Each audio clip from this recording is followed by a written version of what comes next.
How goes it, everybody? I'm Andrew, your DM for the day, along with this band of miscreants and murder hobos down here.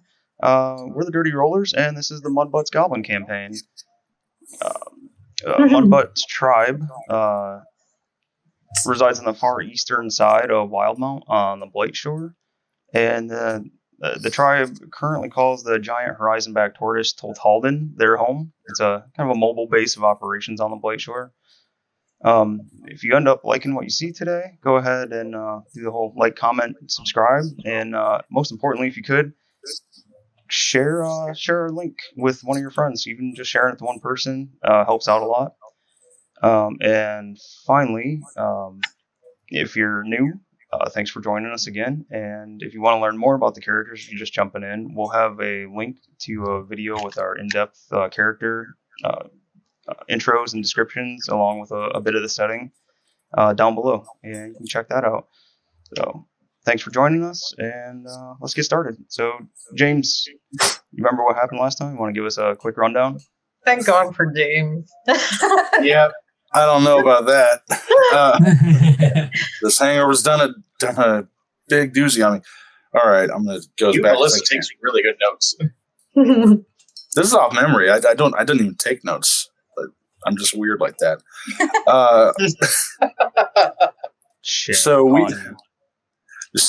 So we arrived to the mines and attempted to assimilate into our group to grow our city and armies for any domination that we hope to achieve. And we got the help of one of the foremen of the mines, but then we were brought to the assistant manager of the mines, if you will, who put up resistance. So needless to say, we got in a fight. Half the kobolds and goblins were wanting to fight us with that goblin. That goblin died, and I Buckletick ended up using disguise self to look like him, and everybody else is still searching around different nooks and crannies, trying to find the higher up boss, the main manager, if you will. We're just a bunch of Karens in this giant shopping mall of the mine. And so the goblin boss you guys were talking to, that's kind of working with you, as boss Lunt, Lunt. And he said he told you before that the overboss of the whole mine is overboss Gibbon. So he's the one you guys are currently trying to get to. You've kind of murdered your way into the mines just a short little bit after having a couple skirmishes outside. I think we stopped with Sharto over here holding up the rear, and holding up the butt. So far, you guys have just started going kind of room by room here, either taking prisoners or at least taking surrenders and killing the ones that didn't want to surrender. And handing out money. And yeah, that was unexpected. That was probably because Shardo wasn't there with you when you first walked in here. Promising dental and all these other extravagant. Oh yeah, I remember that. Bribery and stuff. A little kobold. Dental. Sharto trying to assumed the form of Nick. Like, I'm your boss now. Yep. You all listen to me. And then there was Rinky Dinky Doo, Eeny Meeny Miny Mo, and the Larry, Mo, and Curly. All 9 of those goblins went by the dead body of one of their bosses. Didn't notice a thing. It's one of my favorite parts. You remember that Mustela had maybe not befriended, but was at least on friendly terms with one of the kobold. I don't know what you call him, an animal wrangler or something. He had a pet skunk. And he seemed to be open to talking instead of attacking like some of the other kobolds and goblins. And oh yeah, and I caught a centipede. You didn't catch a centipede. Mm-hmm. Oh no! Who has the whistle? Someone has a whistle. Squeeb. Oh yeah, he does that. That's A whistle? it's either Squeeb or Jane. Squeeb Oh or wait. Okay. When we killed not Lunt, the guy before Gibbon. When we killed that one boss and I took his form, he was on the outside of this area that Buggletic and Nick Nurk are at. And there was like some around the fire and some sleeping. And I assumed his form. And on my way in, I think Squeeb was like, "Here!" And he tossed me the whistle. Oh. I totally forgot about that. You probably want to keep track of the whistle. The whistle in question was one that the boss Drickle had on him and went running through, blowing his whistle through the tunnels. Yeah, so James would have it. I remember giving it to them. As Drickle. Drikkle. Does Buckle-Tick still look like Boss Drickle? Oh yeah, that lasts for like an hour. And Okay, cool. I can just do it continuously. Mask of Just takes faces. 6 seconds to do. One of your warlock traits. Yeah, Pact. one of the invocations, I think. Yeah. Alright. So that's the whole setup for you guys. So you got 1, 2, 3, 4, 5, and Sharto makes 6. So what do you guys want to do? We need to Squeeb! explore. Buckle-Tick! There's a guy over here! What do we do? Well, Buckle-Tick will walk over and stand over the bed with the whistle and just fucking really loud into it. Like, "Wake up, you dick!" So you successfully scare the shit out of the sleeping goblin. And he Good. flaps awake and slams himself against the wall. He's like bug-eyed, just staring at you, like trying to look around. And he can see Nick hiding around the corner a little. He's awake. I want you to go to the entrance of the mines, grab a handful of that red ore, and exit. And don't attack anybody you see. And make sure you have your hands up saying, "We surrender the mudbloods." Yeah, It's he'll been a while listen to since you. Awesome. He babbles a bunch of incoherentness and excuse me. Kind of like sidestep, like back against the wall around Nick and books it out of the cave. When he gets down here and he sees everybody here, he kind of panics for a quick second and sees Iris and a badger and who's down there? Squeeb, Mustela, and he keeps his hands up when he's Is Mustela still a giant bear, by the way? Oh, shit. No, I transformed so I could fit through the caves without blocking things. Aw. Crap, you guys can't see each other. Sorry, Andy. That's alright. So this goblin backs up. He goes past Sharto, and he's a bit timid by Sharto as well. And he goes out this way. Sharto, you just see him back up. You don't see him like pick up anything or whatever, but you just see him back out of the mine. And Good for him. I'll try to fix this right quick. So I'm gonna. Did it work? Yeah. All right, we're back. We had a technical mishap, but we're back. Now everybody can see everything, I think, and we're good to go. So, Buckle-Tick scared the shit out of goblins, sent them flying out the cave. What would you guys like to do? Explore. Does anything in this room look interesting? You can make an investigation check. I can't remember if you guys explored Sure. or anything or not explored, but investigated around in here last time. I checked out this area, and those two cots. Okay. And then I came here, and there was a sleeping goblin. Yeah. These aren't even cots. These are just like some shitty goblin Will sized be beds. over. That's not terrible. Buckle-Tick will probably just move right here just to see if there's any more goblins in the area. 18. 18. You do, yeah. You're pretty thorough in this this area here, and you don't find anything except for like some old like tattered goblin clothes and like some little looks like a crappy old like falling apart maybe stuffed animal at one point, but it's just caked in dirt and grime. I want it. I take. I'll take the stuffed animal. Please let me have the stuffed animal. It's like it looks like it's brown, but you're not sure if it was brown before or not. It's like a little like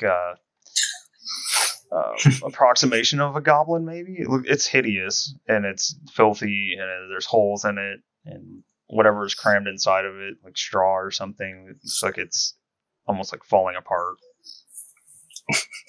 That's All right. something for Iris. Iris would love it. So Dirty stuffed gobbo toy. Got it. there you go. But you're not sure if it's brown or not. But Yeah. if it's It's supposed to be brown. currently brown. Oh, Jake, no. I've been peed on before. This is nothing new. Stuff that in my bag. So, a little further down, you come up to down this cave here. You find one more little room. This one, you don't see anybody in it or anything of note from where you're at, and you can hear some like shuffling and maybe some muttering down in the end north of you of this tunnel down this way. To the left here, you don't hear or see anything in there from where you're at. I'm gonna mentally talk to Nick real quick. Be like, "Hey, can I get you to? I'm sorry. There we go. Can I get you to cover me, buddy? Sorry."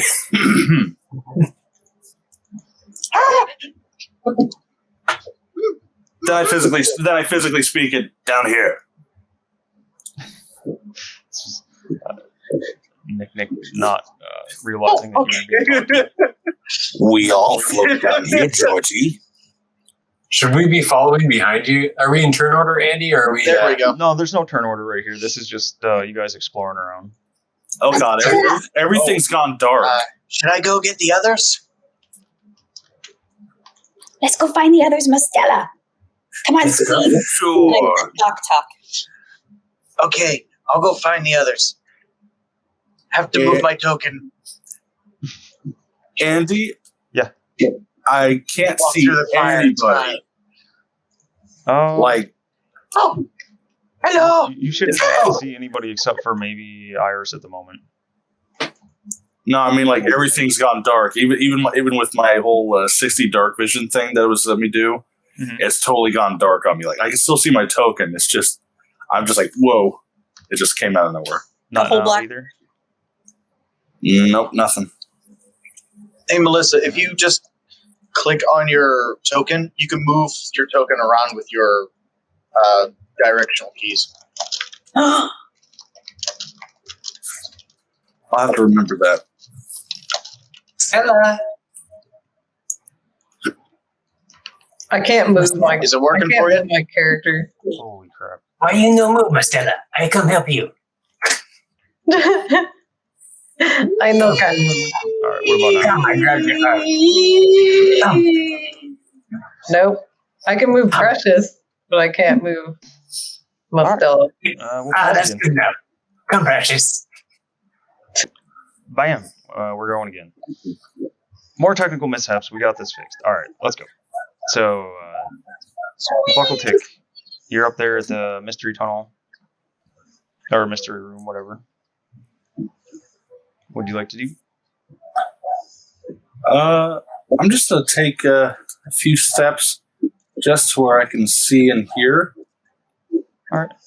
Is there anything? You get in there and you see a big old pile of garbage. It's just like just junk, just broken up stuff that's been piled there, and looks like they're just using this as like a trash room.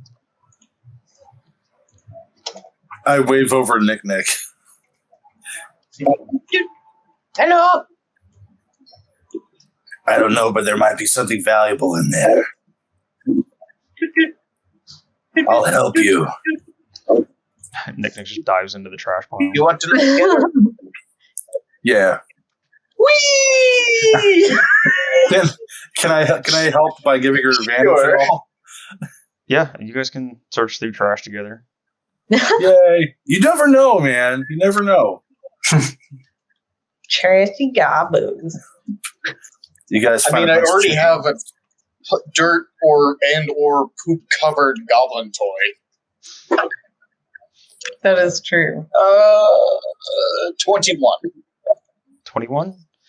So you go through it. You don't find anything really of value. Like there's no coins or like special items or anything in here. But in the pile there's like it looks like pieces of old barrels or like pieces of old barrel, including like the iron band that's wrapped around barrels. You find old like rail nails, pieces of rail. Other than that, it's nothing of use in there. Just making sure. So then Buckletape just, climbs out of there and starts going down the hallway. Slowly, but safely, if I'll possible. head that way. Shorta, what are you doing in the entrance there?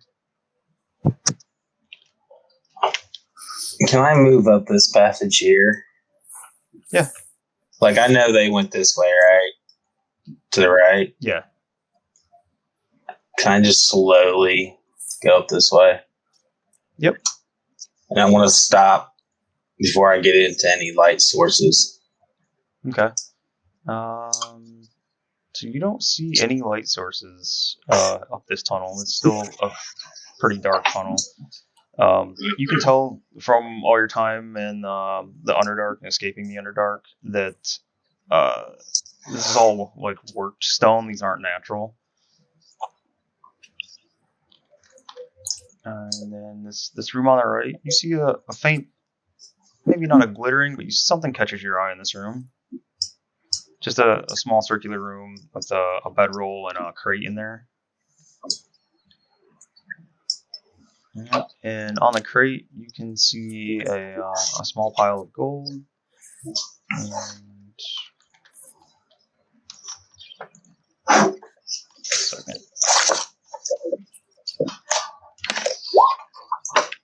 You find 4 gold pieces sitting on the crate. All right, I'll take that. All right.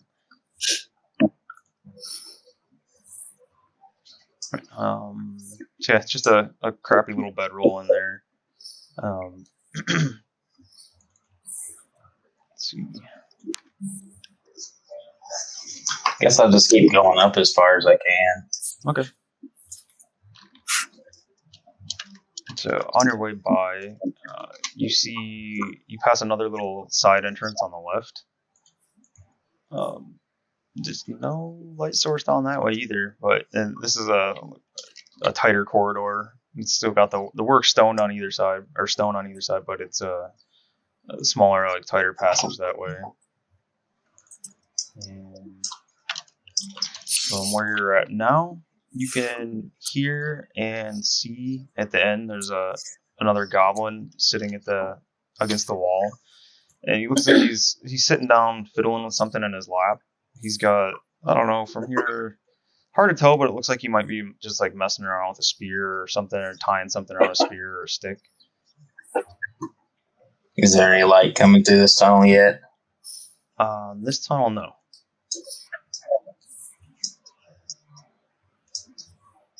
Do I see any now? Or is it all dark? Nope, still dark. So you can see 2 goblins here. This is a wider corridor. Little bits of rubble strewn around. You see like a big room in this spot. The 2 goblins appear to be like standing guard, or like they're supposed to be guarding this room. But there's no door or anything on it. It's just like an open. As far as you can tell, it's like an open cave spot.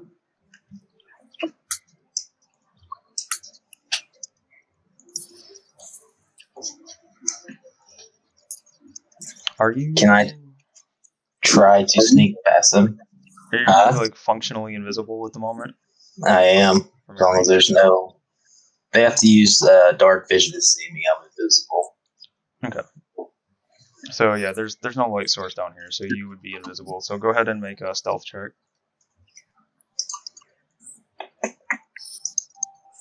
This is one of your Gloomstalker features. Yeah, they're completely preoccupied. Damn. The one on the left looks like he's messing around with his spear, and the one on the right is like nodding off, trying not to fall completely asleep. Kind of want to murder them. Of course. Go with your heart. I'll just go in this room here and see what I can see. Alright, so we'll have you. Whoops. There we go. We'll have you hold up in here. And you walk in, you see a table full of bottles and a weapon rack against one wall. You see, whoops, I did not mean to open that. You see this one's an actual bed, or so far you've only seen the bedroll. Yeah, you weren't with the other group, so you've only seen one bedroll and a crate.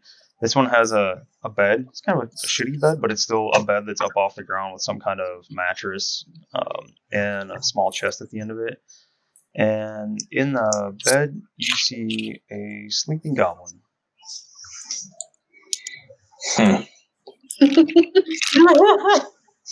What will happen? It's going to die. Back here, what's Mastella and Iris doing? I would like to move up. Mastella. Hmm.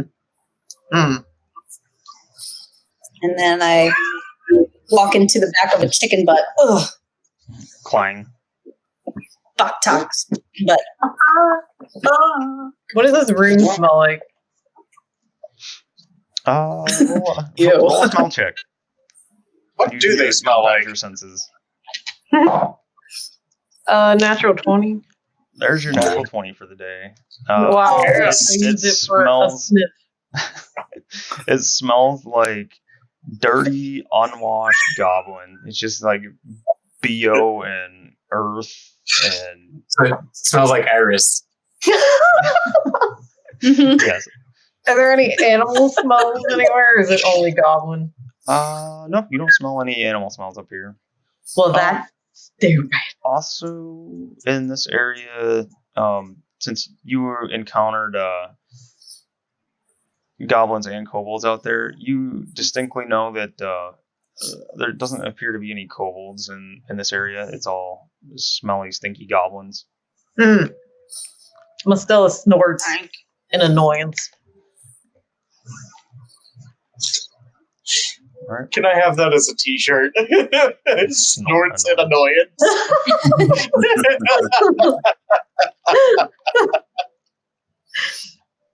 All right. I'd like that and fades away. And fades away. What are you guys doing up here? And fades away.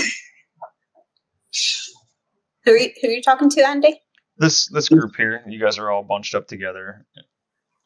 Oh, Jake, I was gonna. Sharto was the only one off on his own. So this group here, what are you guys doing now? Well, I'm following the group. Upward? Onward. I take a step Oh, forward. and Nick disappeared. I didn't see her till now. All right. On your right, Buckletick, you Hello! see a small room, small circular room. There's some crates and a barrel in there, and one goblin he's sitting down on the ground, leaned back, sprawled out against the crates there, and he looks like he is sound asleep. Well, better ruin this nap. I kick his leg like a boss and say, "Wake up, you fool!" What are you doing? Sorry. I kick his foot and they go, "Wake up, you fool!" And you're still disguised as the old goblin boss? Oh yeah, that's on for an hour. Okay. Yeah. he pops awake and his eyes are kind of bleary, but he opens up and looks up at you, and his eyes get wider, and he jumps up. He's like, yeah, boss. I'm not sleeping on the job. I'm ready. No, I totally believe you. I want you to do me a favor. Shaking his head stupidly, like he's ready to listen. I basically tell him what I told the last one. I say, go to the entrance of the mind and exit, and anybody that you see that you don't recognize, tell them you surrender to Mudbus with your arms in the air. I don't know why I made him a pirate. He'll go along with that. Says, okay, boss, but who's these people? New management. New management. Oh, We are your new nurse. that's a lot of management.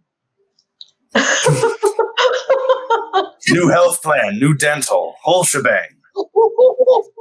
He flashes a big grin full of missing teeth. Says, could use more teeth works. And he like. I love how all goblins know dental. Apparently, insurance, goblin insurance is not a thing here. We'll fix that. They have really good unions. I want to tell him, prepare to take red ore to get it ready for moving to Toltalden. Oh, it's the new place? It's not the same New place. place. Moving city. It's your new home. You'll like it there. Get as much red ore as you can. We're going to take it there. Aggressive expansion. Hostile takeover. Okay, we'll go. And Tell the others as well. he slides out around you, and he sees Iris sitting there with her. Slap him on the butt. What? I slapped him on the butt and said, "Welcome to the team." Say, As the goblin passes by, everyone does the ballpark butt slap. Everybody. even all Stella. is on the line. Does Stella do it too? He With passes Stella. Even the badger. The badger just leans up and goes, Yeah, a big ass badger paw. everybody does. Oh, Alright.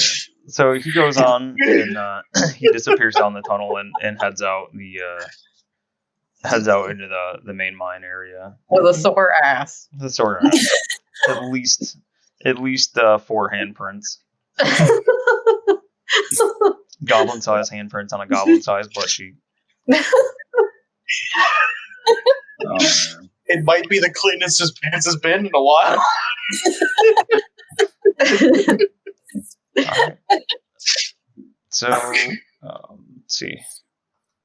You do anything else in this room? Chicken crates. Yeah, I'll take a look at the crates real quick.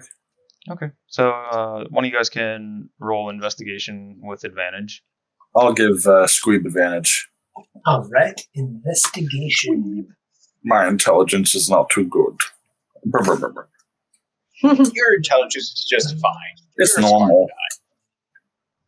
It's normal. That's pretty smart.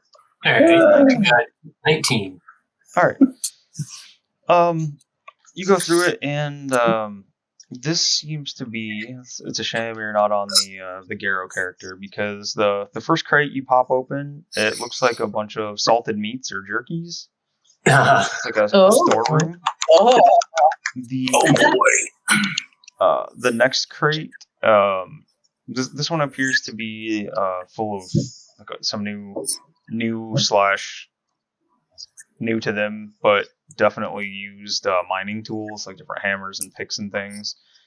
And the third crate goes along with that. It's more of like the metal rail spikes Oh. and some strips of rail. It looks like. What kind of? What's that? Oh, go ahead. The barrel is it looks like more water, maybe rainwater they've brought in here or something. B-Tech water. BTK. You want to sit in this one? Maybe later. I'll grab 2 bill handfuls of the salted meats and shove them in one of my pouches. Okay. And then, and I'm kind of curious about this railroad spikes. I look at this since they're metal. I'm like, ooh, I could make something out of those. Can I grab a few railroad spikes? Yeah, sure. You can grab. Let's say you reach in, grab a handful, and you have 8 railroad spikes. Railroad spikes. All right, that's good with me. All right. Yeah. What's Nick, Iris, and Stella doing? Well, Do I see Nick Nick's toy? Do you see what? Nick Nick! And I pull out my dolls to play with her toy. Impromptu toy party in the middle of the In the middle of the hallway. hall here. Does Squeeb see this happening? Yep. You can hear it behind you. And actually, Just goblin giggles. goblin giggles. let's see. Make it do a cartwheel. That one does, and that one does. So, let's see, Nick.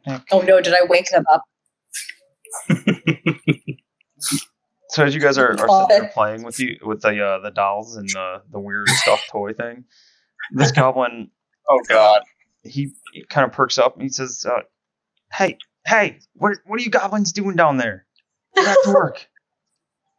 Not supposed to be here. Go down." Does Buckle-Tick hear this? This goblin's not being quiet about it. He can. We is with Barcelona. Wait, no. Yes. Brickle. Barcelona. It's Brickle. And Drickle. So you Buster can see another goblin come over around the corner, and at this time, Sharto, you can hear a commotion out in the room behind you.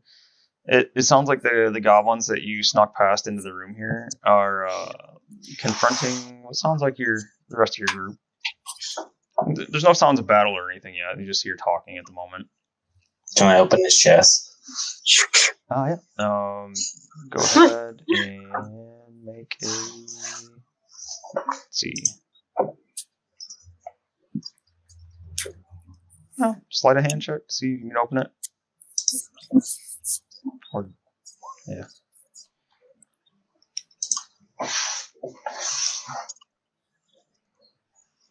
$11? 15. 15. Looking at the wrong spot.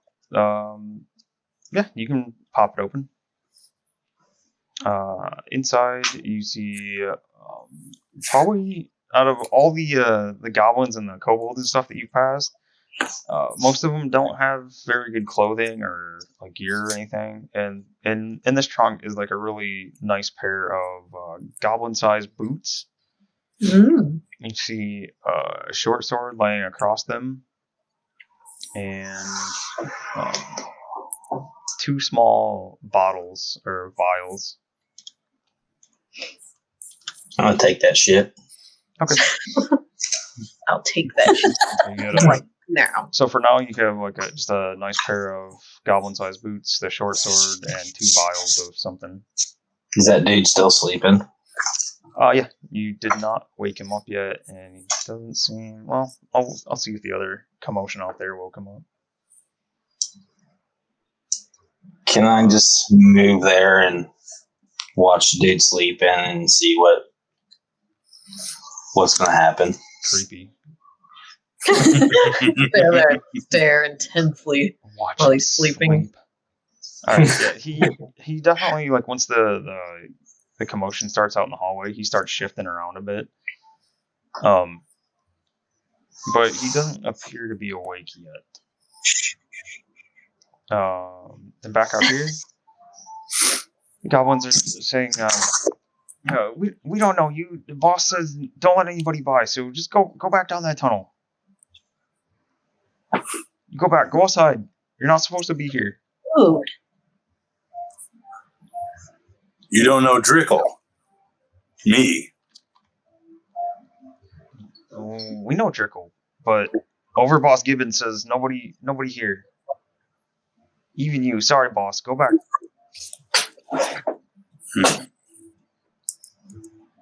Well, could we have your help with something down the hallway? We kind of look at each other. No, we have to stay here. I'll make it worth your while. And I pull out a satchel of 20 gold. Oh my god, all the gold. We'll get it back. There's gonna be no gold after this. Are you just like holding the bag of gold up? Yeah. All right. Their eyes. So they see you hold up a bag, but they think it's a coin pouch, and their eyes get kind of big, but they don't have no idea how much is in it. I open it and I just kind of like take a handful and just kind of show them. And I put it back in the pouch.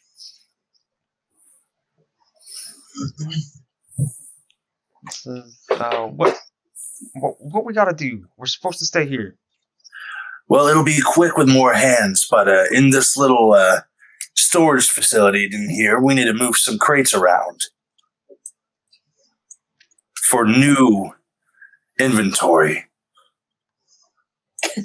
So all we got to do is move crates, and we get that. And he points at the bag of gold.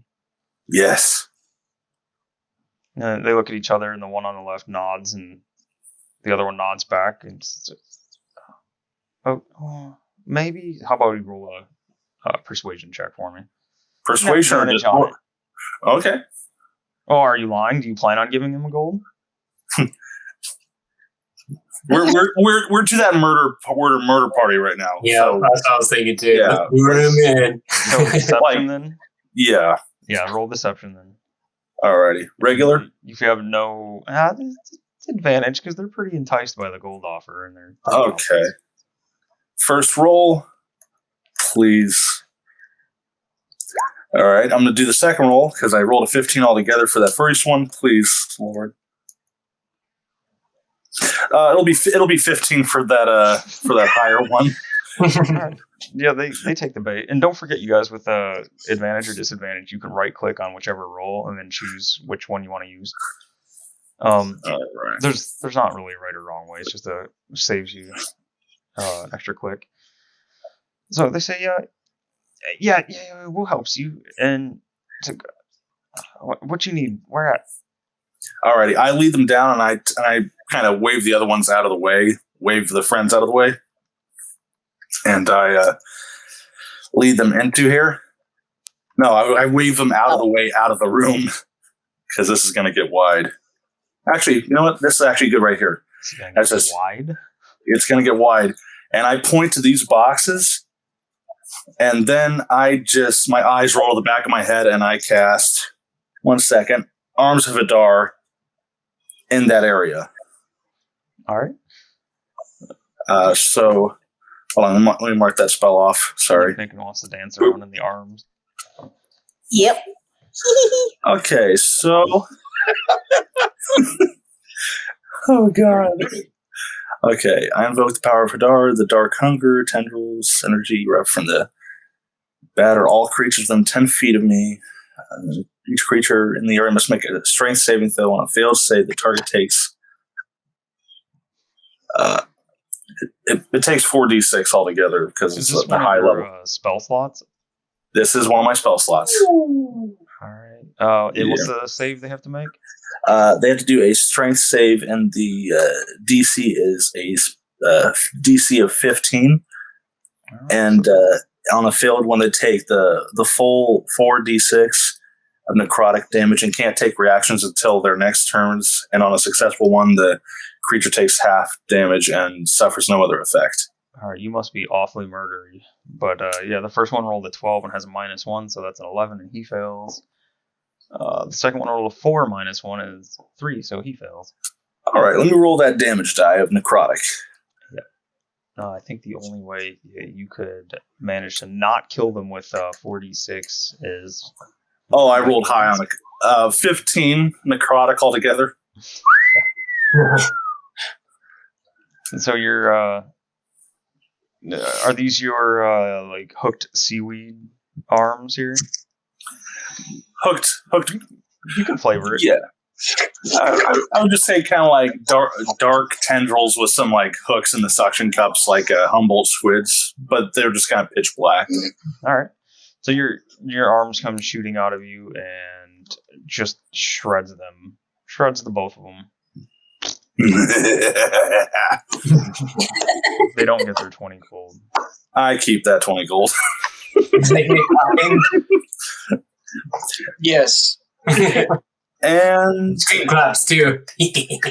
and that's when Buckletick turns to the group and says, "Now let's go see Gibbon."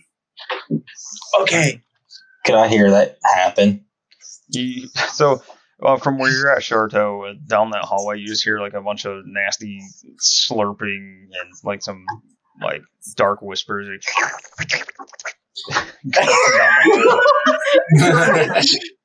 I've heard that before, right? That's either tentacles or someone eating spaghetti.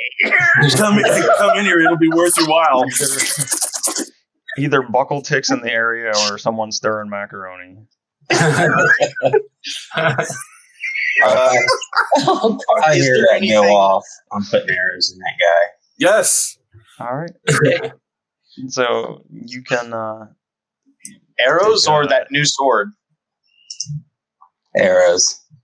yeah, he's ranged, but yeah, you can make a ranged attack with these would all have advantage.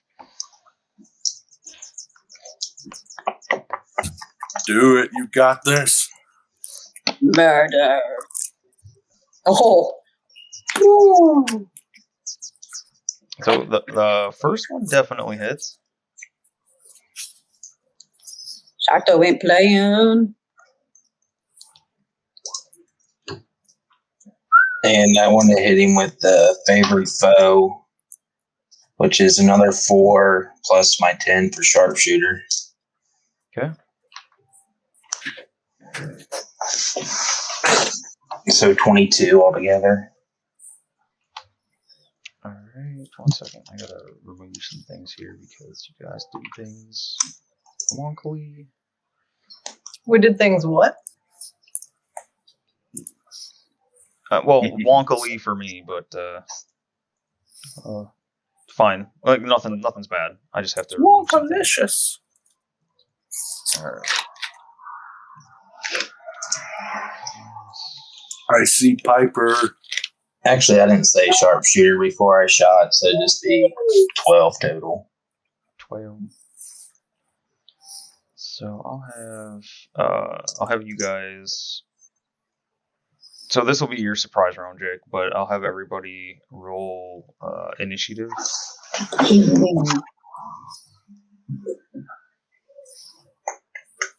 don't want this to show up. Fart. Oh, son of a. Initiative, I tell you. Initiative. Man. Oh my God. And rolling. Okay. 22. I gotta do something on the side here while you guys are doing that. Fancy fart. I wish it was easier to add and remove things out or hide them. Damn it. I think I have to do this separately. Sorry, I gotta make something new. There we go.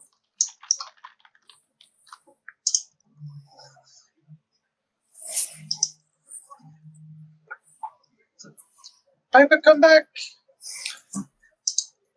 You're such a sweet movie. It's kind of amusing you guys can't see any of this because it looks like I'm sitting here doing nothing. Alright, let's see. Sharo's initiative is 18. Iris 7. Yeah. Nickname. Did you roll like a 3? Buckle takes 22. 2. You rolled 2. Yeah. Oh boy. Mm-hmm. Oh no. It wasn't good. It wasn't good at all. What was Squeebs? We went to the restroom. Squeeb, I need an initiative from you. I'm here. I'm here. Yes.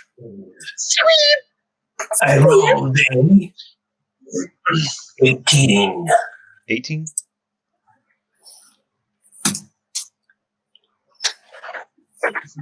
We must do our battle cry.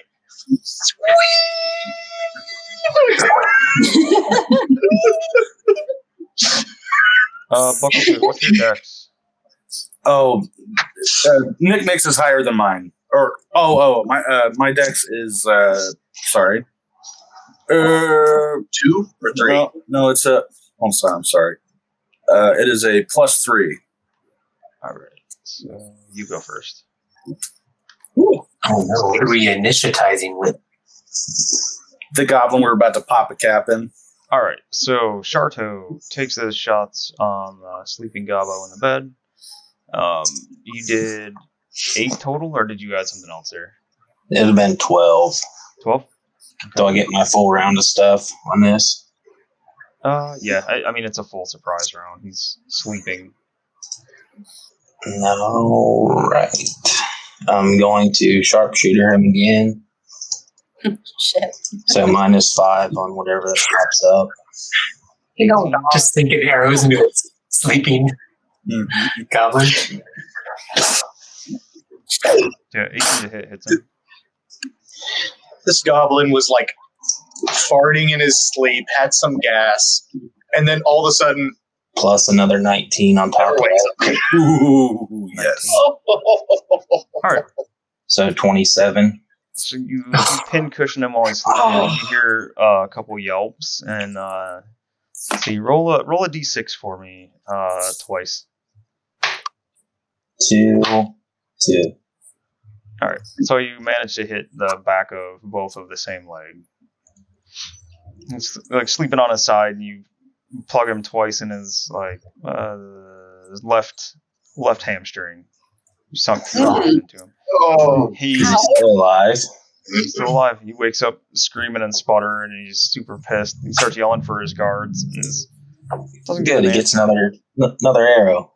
You got 3 arrows? Oh my god. Yeah, my first attack I can shoot 3 times. Jesus. Whoa. What the hell, even? It's 27 minus 5 is 22. Sharto be OP. Plus 1 extra on that. Plus 10, so 11 extra. 18. Dang. 18 damage? 18. oh my Wow. god! 18. I think you have to change your damage formula for your short bow or something. Or something's off here, because your rolls are coming up as only 7, unless it's not calculating your... Yeah, I don't know how to get the sharpshooter on there. Alright. So 18 damage? Yeah. Alright.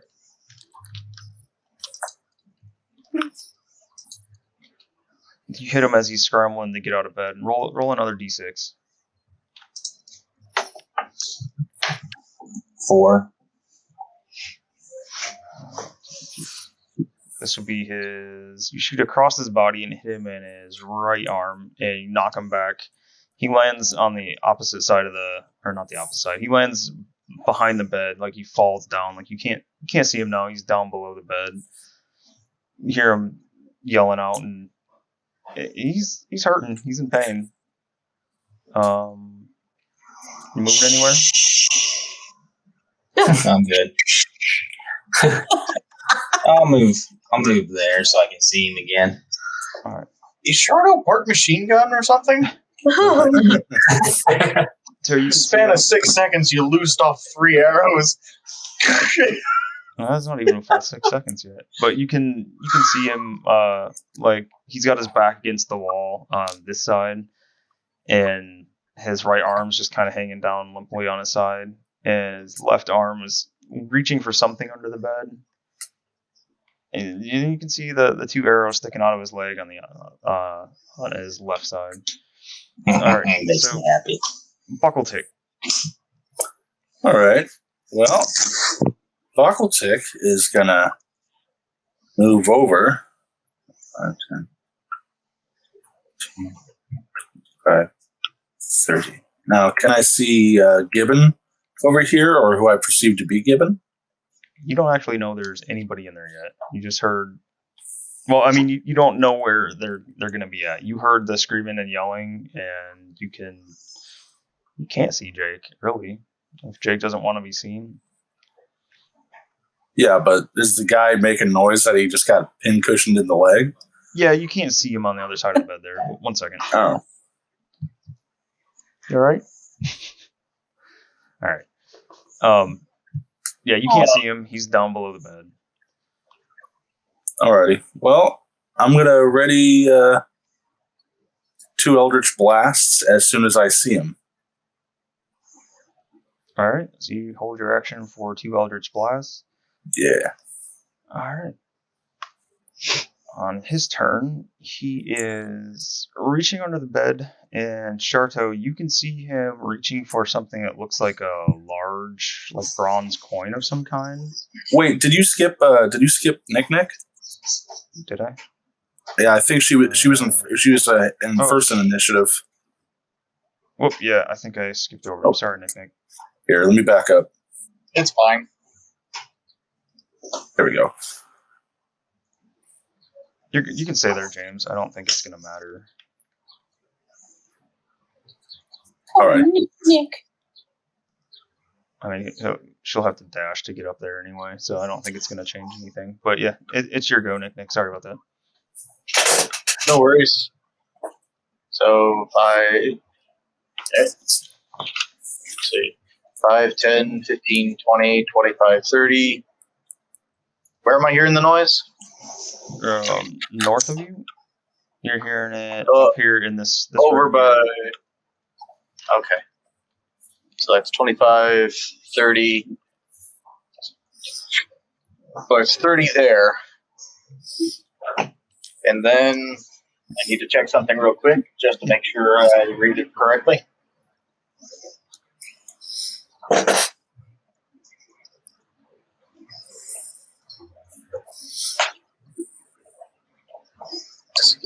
Hide.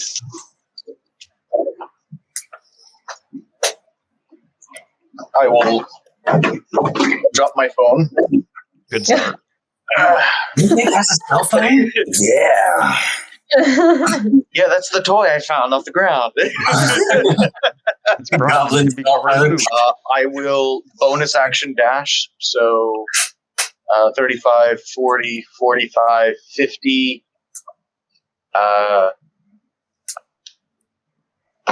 And then you can still hear something on the other side of the bed, like cussing up a storm and crying out in pain.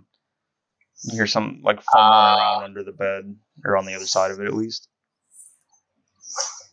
I will use my last bit of movement to hide right behind this wall here, using my action. Gotcha. All right. So now it's the Gobbo's turn. So Shardo, you can see 17 stuff. Yeah, you're. I was going to say that you're all the way around that corner, so he wouldn't be able to see you. Yeah, Shardo, you see the goblin playing with like a goblin fist size large flat coin. Can't see color in dark vision, so I messed up the color part before, but it looks like a large round flat coin or a piece of metal or something, and he starts talking to it as he's like running a thumb along the edge, and you can hear him. Well, I'll make a perception check and see, because he starts whispering to it. You mean he's whispering to the coin? Yep. Oh no. 10. 11. Sending number. You can hear him whispering to it, but you can't quite make out what he's saying. Like Gollum with his precious?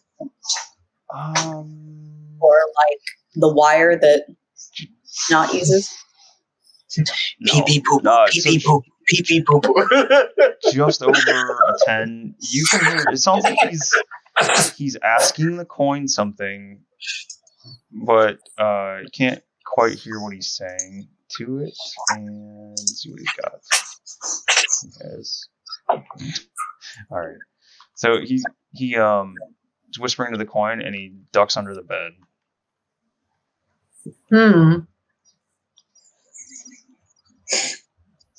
Someone likes that.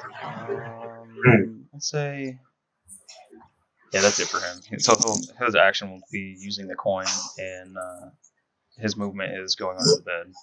So now it's Shardo's turn. Is he in full cover? Yeah. He's behind the chest, under the bed. You can't see him right now. I don't like that look. He's got a torch? You got a torch on you? you? See a cat like twitching just the tip of its tail side to side. Something shitty. What about now? Is he still full cover? He's at least half cover. You Good. can't quite see him. Not all the way. Jake's doing the cat butt wiggle, getting ready to pounce. Yes. Let's see. What is it, the shack give? Sharpshooter, your ranged weapon attack, more half cover and The 3/4 shimmy. covered. Okay. Yeah, I'm going to take 2 sharpshooter shots at him. Okay.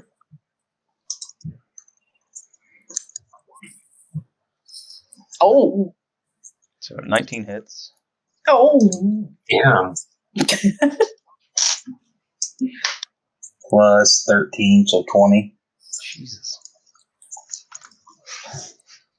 I think Jake's gonna kill him before we even get a chance to see anything. You can see where he was like trying to pull himself under the bed with his hands. You target one of his hands reaching forward and pin one of his hands in the ground. You gonna roll your second one.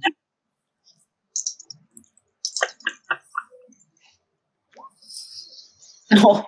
13? Yep. 13 does not hit. So you try to get the other hand, and he yanks his hand back fast enough.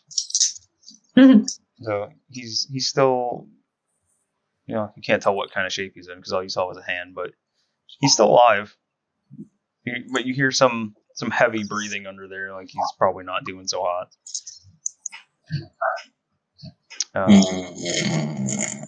Anything else?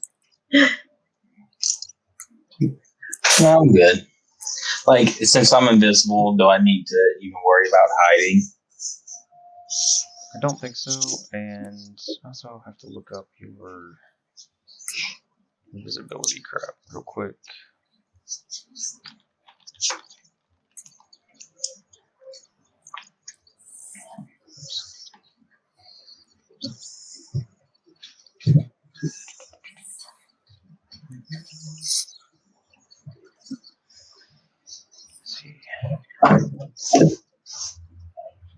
Creature that relies on dark vision see you in darkness. So I don't know how that would work with attacking things. Does it make you invisible once you attack?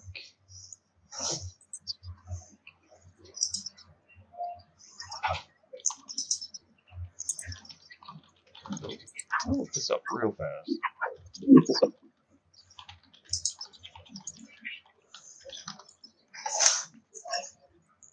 Side after attack.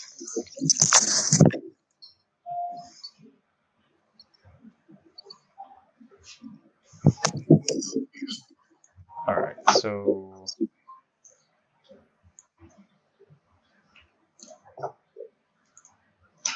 you'd have to. They'll know where you're at without being able to see you so much. They'll know that something attacked them in a direction that you're at. If you want to try to hide when you're invisible, you can try to conceal that information from them. Oh, okay. Since we're on that, if I'm invisible, is that always going to give me advantage like I've been rolling, even if they kind of know where it's coming from? Yeah, because you would still be technically considered invisible. All right. I do want to... And I say that with I'll look into it more like after the fact and might have to change it if I'm doing it wrong. But for this session, we'll just do this whole session like you're essentially invisible. They'll know where you're at if you don't hide, and if you hide, you can try to conceal even like where you were at. All right, I want to use my bonus action to do that. To hide? Yes. All right, go ahead. 19? Yep. And let's see. Against a 16. Nope, you're hidden. You just know you got shot from somewhere over here, but he doesn't really know where you are at. Alright. Squeeb, you hear the twang of a bow in this other room, followed by a bunch of screams and yelling. All right, I think I'm going to make my way that direction. Okay. Where I hear the sound and see everybody going. 5, 10, 15, 20, 25, 30, 35. Oh. When I get here, I'll look at B-Tech and go, what's going on in here? Is James there? Oh, I think he left for a minute. Oh, yeah. Oh, crap. Whoops. Yeah, he's out of the... You could ask Nick. Nick's around the corner. Nick, what's going on in here? I can't see anyone. There's just arrows flying from nowhere, attacking someone under the bed. Attacking the bed? Yes. D-Tech, what's going on in here? I don't know what is going on in here. No one knows. So No one sees anything. It's just arrows being peppered from invisible corners. Attack the bed? Yeah, B-Tech, I'll say you saw arrows flying out, and you've been in the group long enough to know, or you guys have been a group long enough to know that Shardo's kind of adept at attacking from the darkness, and you've seen flashes of arrows. A stupid amount of arrows so far, with 5. 5 arrows, I think, flash out from apparently nowhere. And you've actually seen the goblin take a couple hits, and you hear something under the bed. Presumably the goblin under the bed. I just say, Shardo doing what he does best. Is he dead? I don't know. He's hurt. Do I need to light the bed on fire? Wouldn't hurt. All right, I turn around on Boktok and I reach into one of my ball sacks. One of my balls. I'm rummaging around looking for something. I think this one will do it. And I pull out one of my dung beetles. This dung beetle has actually a big ball of dung in its back legs. I set it on the ground, and what's going to do? It's going to basically, as it's going to do. Has anybody seen dung beetles roll a ball of dung? Yeah, they roll backwards. Yeah, so it's going to do that. As it's doing that, it's going to be squirting this liquid on it out of its abdomen up to the bed. And then it's going to, when it gets to the bed, all right, well, I guess right there. Yeah. It's going to, a little flame will come out of its butt and it'll light the ball of dung on fire. And it's just going to erupt in a big bonfire. So I basically cast bonfire. All right. And does bonfire light unworn things on fire? It lights anything flammable on fire. All right. And it makes a bonfire in a big 5-foot area. All right. So whatever is there will catch on fire, and then also we'll have to make a dexterity saving throw of 15. All right. Oh, we can see Shardo now. Yeah, Shardo will definitely become visible. I'll look over at Squeeb and give him the death stare. Oh,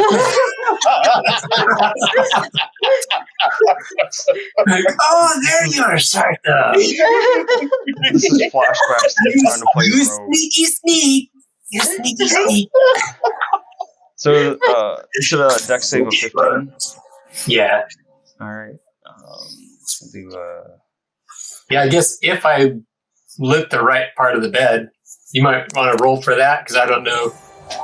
I was just trying to light the whatever was under the bed on fire. I don't know where part of the bed he's at. That's you, Andy. roll Oh, baby, light my bed on fire. doesn't matter. Roll anything and just call odds or evens. We'll say odds are the end of the bed at the chest, and evens are the head of the bed. Okay. Let's see. I got a 1. Oh. So you lit the top of the bed on fire, where the spot where he's technically at, but you said it was a dex of 15. Yeah. He rolled 22, and he tries to go. Oops, that's not what I want. He tries to fly out from under the bed, and his hand is still caught. So Oh, no. he Wait, gets about halfway out from the other side of the bed and just starts yelling in pain. At least his arm is getting burned from the bonfire you made on the bed. Did he just come out from under the bed, kind of? Yeah, on the far side of the bed, opposite from you guys. Those Eldritch blasts are still up if I can shoot them. So If you see him. yeah, second. I think you'll have a shot. They might not be good shots because he's on the other side of the bed there. His half cover or something. Yeah. It's worth a shot. He'll have +2 bonus to AC. So Okay. you gotta beat 19. All right. So You got 2 blasts, right? yeah.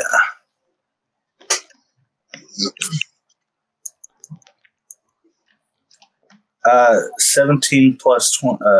24 for the first one, and I rolled 13 damage. Yeah. And that was 13 damage for that. was That was your the first advantage? blast. Or my Advantage. bad, not advantage, disadvantage. That was yeah. I'm thinking of the wrong things. So yeah, you hit him, and for 13 damage, you send your blast in, and your little suction cuppies and your hooks just slam into him. And at the same time they hit him, you hear this awful ripping sound, and he goes flying back against the wall and he crumples in. Oh.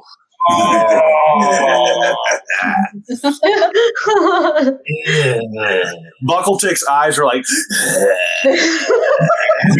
just out of sheer joy.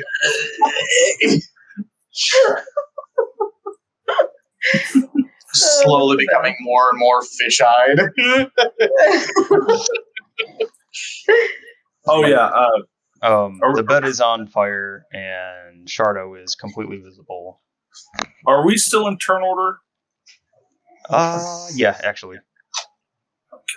Well, I'd like to use my movement to. It's Is there a chance? turn. Huh? It's not your turn. Oh held yeah. your Sorry. Eldritch Blast. I'm sorry. I totally forgot about that. My bad. Don't you have 2 Eldritch Blasts? Yeah, but if that already killed him. If you want to just pummel a body, you can. I'm not going to stop. All right. The second one. Around. I'm not going to waste this Eldritch Blast. All right, fine. And go. A double tap. 25 to hit, and it's going to be 7 altogether, force damage. Definitely hits him. He's going to slam back against the wall before the second one hits him, and the second one just like lifts him up off the ground a little bit, and he slumps back down. He's more dead than he was before. I want to fist bump V-Tick and be like, yeah, always good to double tap. All right. Iris? All right, let me see here. Yeah. So Iris is going to skip merrily to see what her friends are doing. Hello. Hey, Iris. Can I You get walk into? in this room and you can feel a heat. Like this room is definitely hotter than the rest of the tunnels have been. And through the eyes of your rat, you can see a fire going on a bed, which is kind of an odd sight. But Ooh, bed fireworks. Bed fireworks. She starts clapping her hands. Seems like a scene out of a Ari Aster film. Can I open that chest, or is it too close to the fire? you can see that the chest is already open. Oh, okay. Shardo ran through the chest earlier. Oh, it's that chest. Okay, I couldn't Ain't see. nobody knows Charter did anything. Well, you know that the chest is open and there's nothing in it. And Charter is sitting there smiling. Charter doesn't smile. That's right, sorry. For sure. The tips of his mustache just go. He looms. He looms. I couldn't see what was in this room when Jake was searching it and everything. Is that the only thing in there that can be like sorted through? Back here, there's a weapon rack. Okay, and over here is like it looks like a long crate of some kind that is kind of shitty looking, but it's holding like, bottles and maybe some old like food crusted plates or something on it, or whatever's being used as a plate. is there anything in the bottles? You can go over and look, find out. I want to look. Do I have to like roll perception or something? Nah. I mean, there's some of them. We'll say like 2 of them have like half or less of some kind of liquid in them, and a quick smell between you and your rat, you'd be able to figure out that there was like meat in one and some kind of old wine in the other. I point to it. Sharto! There's some drinks you might like. And I guess I'll try to open the poopy crate. Okay. But I mean, it's being used as a table. Oh, so it's not actually, there's nothing in it. Right. Mm. But you can peer inside and like there's clearly nothing in it. It's just being used as a makeshift table. Okay. Sorry about that. It's okay. Let me see how far I moved. I may not be able to move any further than that.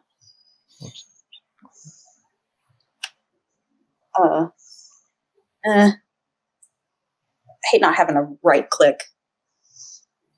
I don't think I can go. After that, you're at 55. Okay, yeah, I can't go any further then.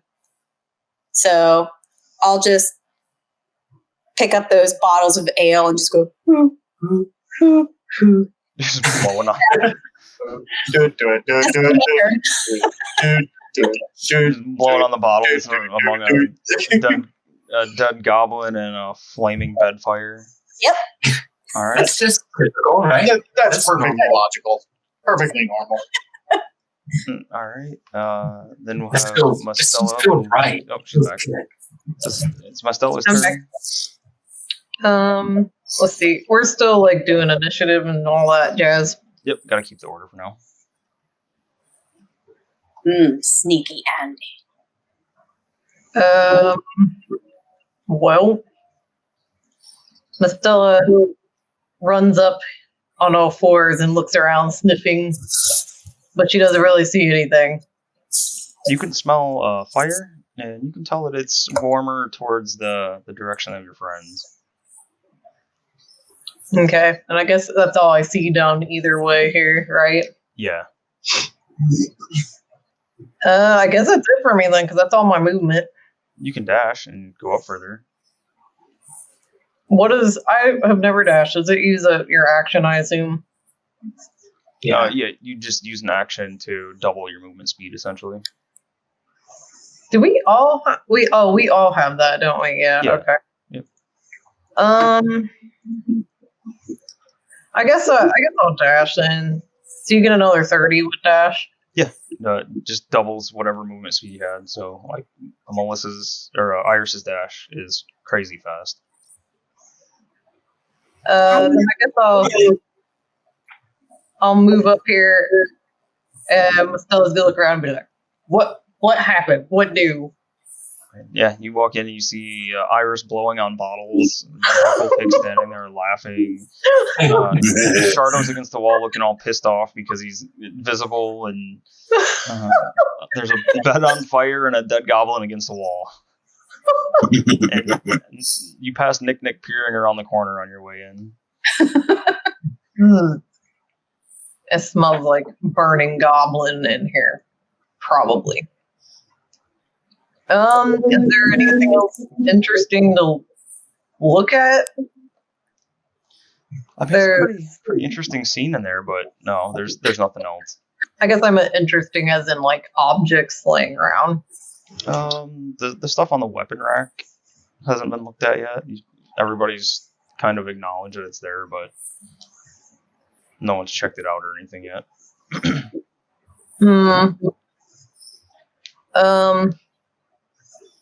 Can I look at that, or did I use up all my turn dashing and such? Did you use your total movement to get up to where you're at? Yeah. Yeah, then you'd have to wait until the next round. Okay. All right. So it should be Nick's turn, except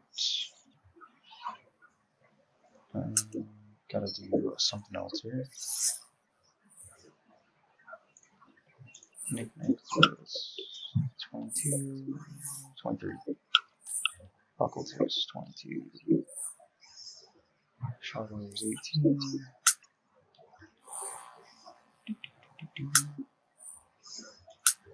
Squeeze was 18. Iris is 7. Star is 5.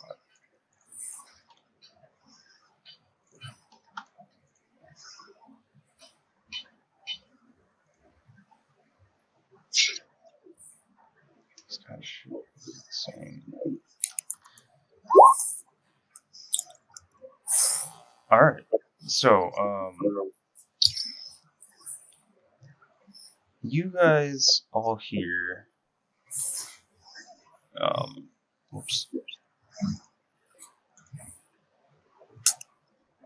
You see, let's see, who else in there? Actually, everybody can probably see it. You guys see a shimmer in the air happen like right by the weapon rack. And another one over by the goblin. And oh god. Two figures out. You hear the shimmers, or you see the shimmers. You hear a soft little popping sounds as two hobgoblins of some sort step out. And let me see, Nick. What can you see? You'd be able to see it, Nick. Nick, you see a shimmer in the air, and you hear that soft popping sound a third time come from out in the hallway with you as another hobgoblin steps out. In the room here, you guys hear this lead hobgoblin here. There are two females in the room, by the way. You see her look around for a second, and you hear her saying goblin, something along the lines of, what the hell happened in this room? The other one, when she steps out of this gate or portal or whatever she came through, like steps on the goblin's leg. She picks her foot up and looks just completely disgusted by it and takes a little step backwards. She looks at the goblin for a minute, and she looks back to the other one. She says, sister, it appears Gibbon's no longer among the living. And the first one looks back at her and she says, yes, I believe it's their doing. And she points at you guys. And they take up a ruddy stance, but they don't immediately attack just yet. You hear the one in the back say, shit, hang on, I lost my name. I had a note up. You hear the one in the back closest to the dead goblin boss say, what do you think Taku would like us to do? What do you think? Who would want us to do? You hear her say Takut. Takut? Yep. Mm-hmm. And one sec. Looking at things.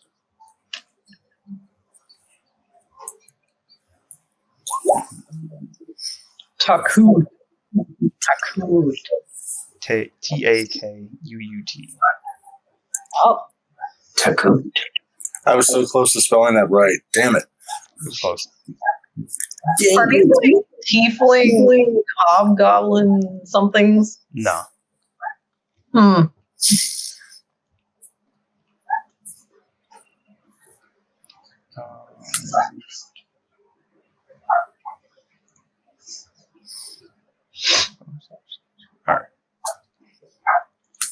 Alright. Just double checking some things before we get into this.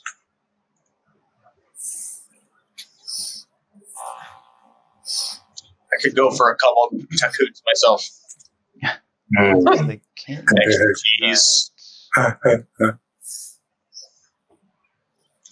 Sorry.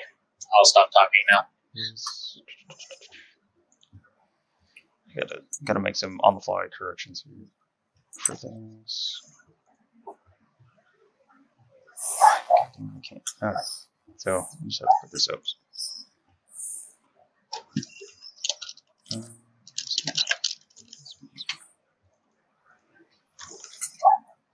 Whoop, that's not what I want. Sorry, guys.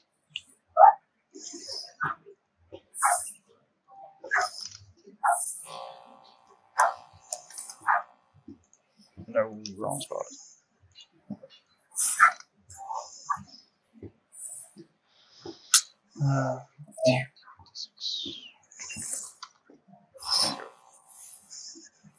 All right. So,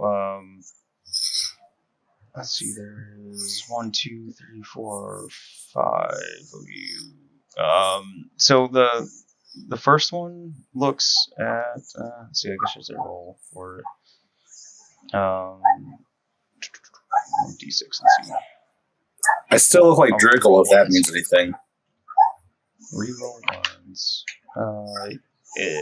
Not really. That doesn't matter to them. So 2. So this one up front here takes a step this way and starts casting a spell. Let's see. Mastella. I need you to make a wisdom saving throw. No. No. Wisdom.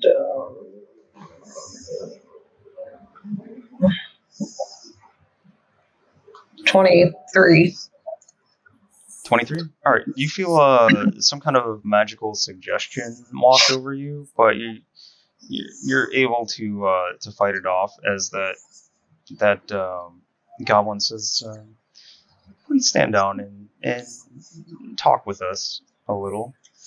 And this one takes a step towards the chest and glances. Let's see. I'm gonna roll again to see who she goes. 2, 3, 4, 5. So Shardo. Shardo needs you to make a wisdom saving throw.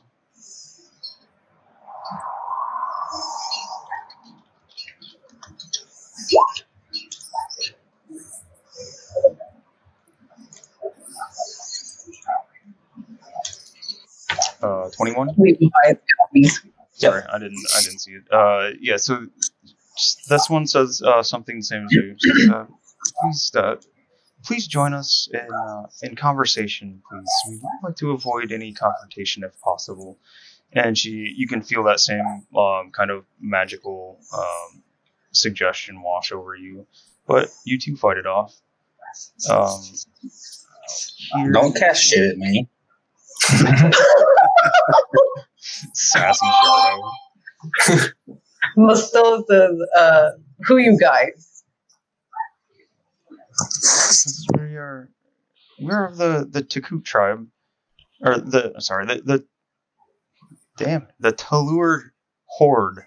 Sorry, To lure toward. You have spellings. Say our dealings were with this admittedly disgusting individual here.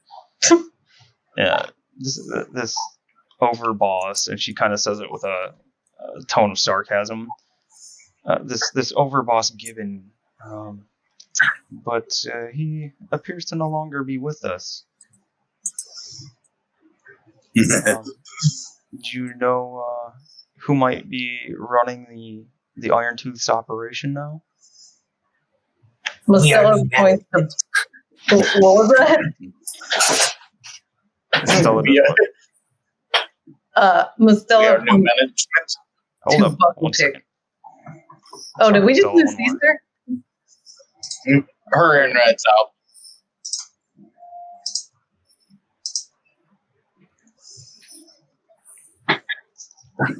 One more time, Mustela, sorry. I apologize. Oh, I just said Mustela points to Buckle-Tick when I asked that. Oh, you're signifying that he's the new management? Yeah. Okay. I drop my form and just, look like Buckle-Tick again. Just more wide-eyed as fuck because he's had a small taste of the murder and yes. So they look over and Thanks, Jardo. they look over and they see Buckle-Tick and they glance back. Oh, they see you drop your disguise and they see your actual like adventuring clothes and stuff, and then they look back over at the goblin and they both kind of have their hands clasped after they've cast their spell, and they say it's a small but marked improvement in appearance, we'll say. And they're currently waiting to see what happens after that. Out in the hallway around you, Nick, you see a male hobgoblin come out. He is... Let me see if I can...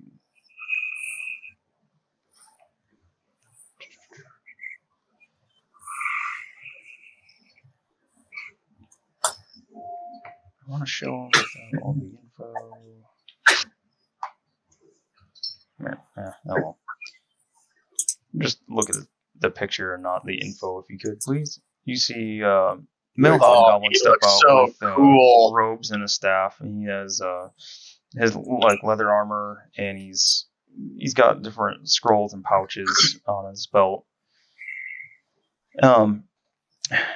He looks over at you and he says, "Little one, is there a problem?"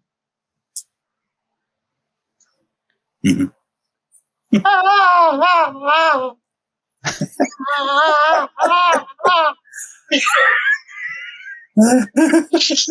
sorry, I do not speak that language, whatever that is. I don't speak scared shitless. He says, "Please, is there anyone I can go talk up to?" to Buckle-Tick and just tug on his sleeve.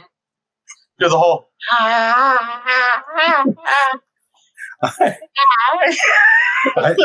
I'd like to think that when you tug on my sleeve, that like one eye is still staying on them, but the other one looks over at you, and then I just follow back, like looking at you.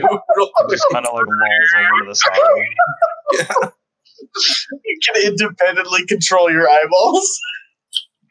All right, so at this point we'll be back in initiative order, I think. So let me see. Okay, so we've got Nick. So far, Nick, nobody has done anything openly hostile or anything. Like you've heard and saw the two in the room cast spells, but they did not attack. They do look ready, like they're ready to either attack or defend themselves, but they didn't actually do anything hostile yet. The guy out here hasn't done anything hostile yet either. He just did the short few words to you. I will. What can I do? I'll take the dodge action. I think I can show the other guys too. I forgot to show them.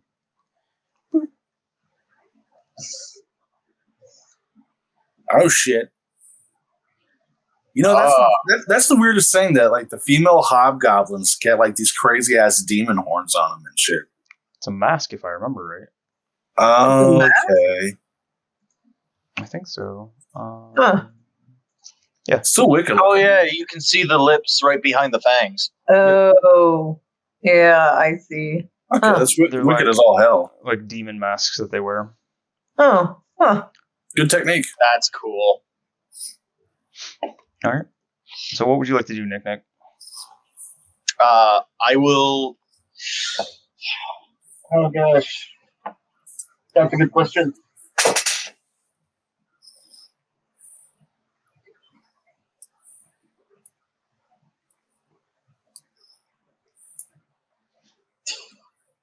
For now, I'll just assume the dodge action. Okay. Because I don't know what's going on. Staying there. The bed's on fire. Shardo's looking angry. Iris is blowing on bottles, and You know that these three people Shardo's just. always angry. I can actually see Shardo this time, which is unnerving. And three people just magically apparated out of nowhere. So I'm dodgy. All right, you are dodging. Buckle tick. Oh boy. Buckle tick with his hands shaky, not out of fear. That's just the murder adrenaline still pumping through him. He's like, Adrenaline. yeah, and he just takes 1 to 2 steps forward, still non-threateningly. And I'm curious now, would that dead body be considered flammable? The items on him. Yeah, I mean, if the fire gets too out of control, it would reach over and catch fire. Okay, that might come in handy in a little bit, maybe. Well, we're recruiting, and needless to say, Gibbons wasn't too happy with it.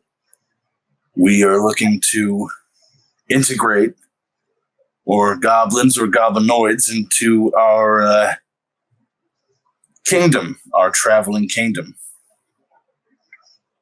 Oh, and what kingdom? And then she kind of laughs. She says, "What kingdom might this be? You know of no goblin kingdom. The Horde is the one great kingdom on Bladeshore." Talden on the back of a giant horizon back.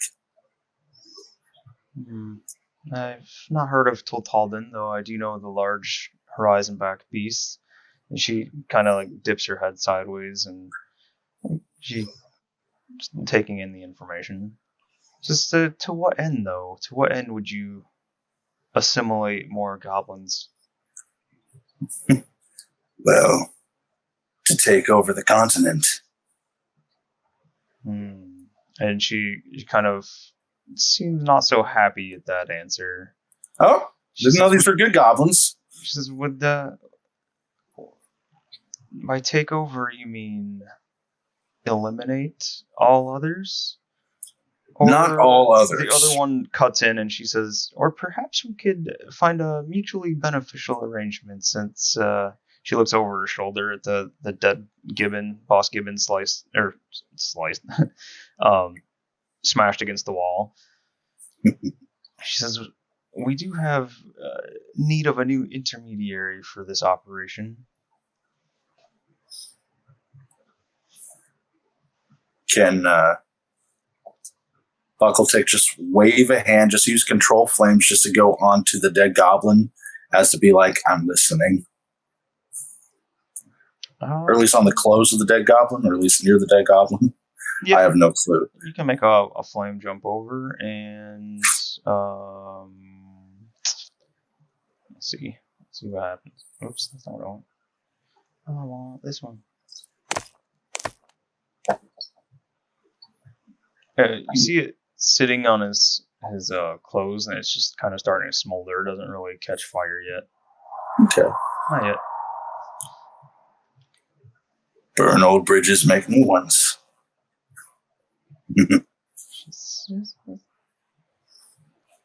Can be beneficial.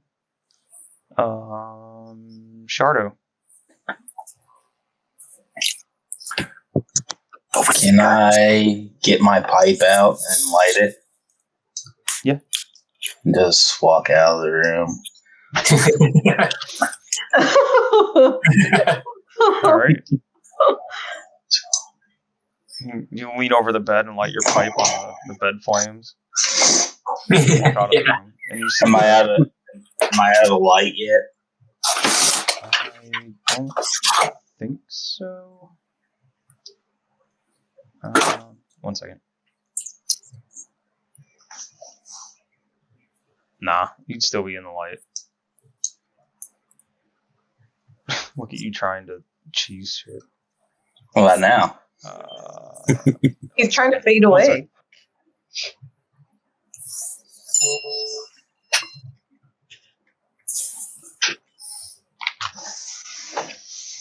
Okay, sorry, I had to mute for Puppo. I think that's a 30.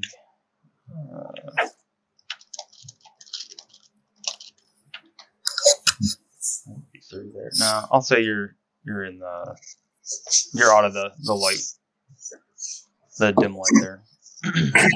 Alright, I'll just keep the glow of my pipe out for now. So everybody knows where I'm at. Okay. So you are not invisible then if you have your little ember of your pipe going. That's fine. Alright. Is that it for you then? Yeah, I'm not good to anything. Okay. Let talkers talk. Squeeb? I guess I'll step forward to them and present myself and tell them, I am Squeeb of Toltalden. We are to assimilate the greatest goblin city that has ever existed. Would you like to join?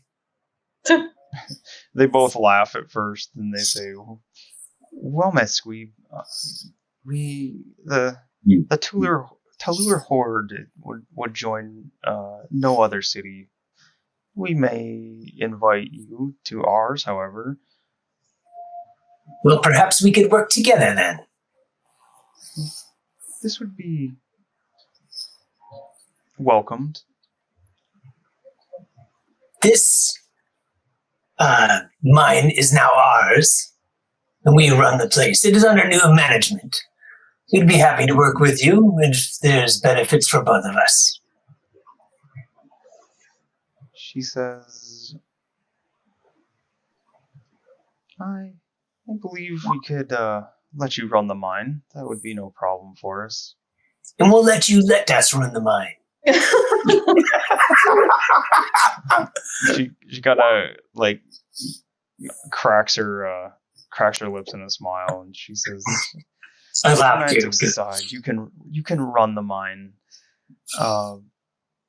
so long as you're productive and you meet the same targets as we had before. I can only assume that he isn't the only one here you've slain, so you may need to ensure the daily production is met." Oh, never mind. I'm crazy. Sorry. Sorry.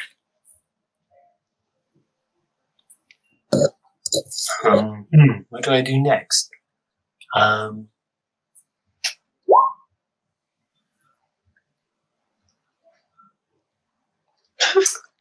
I don't know.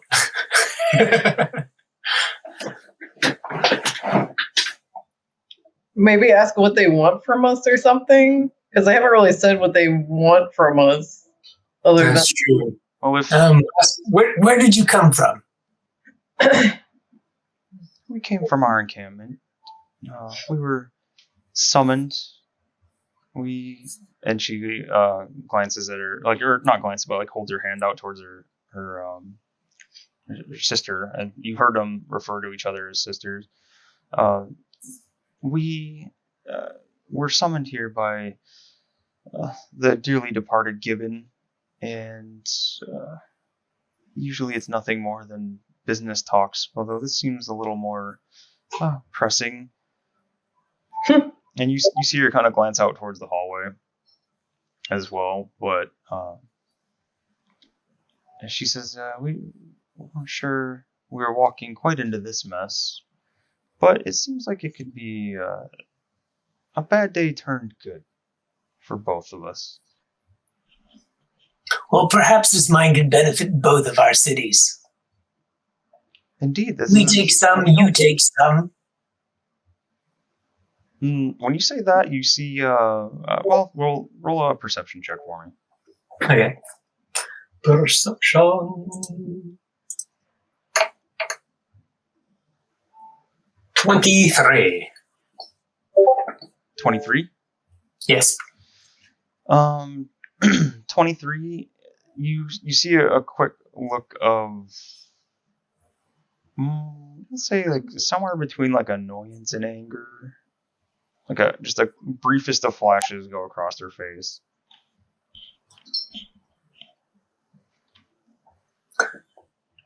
Does that not suit you well?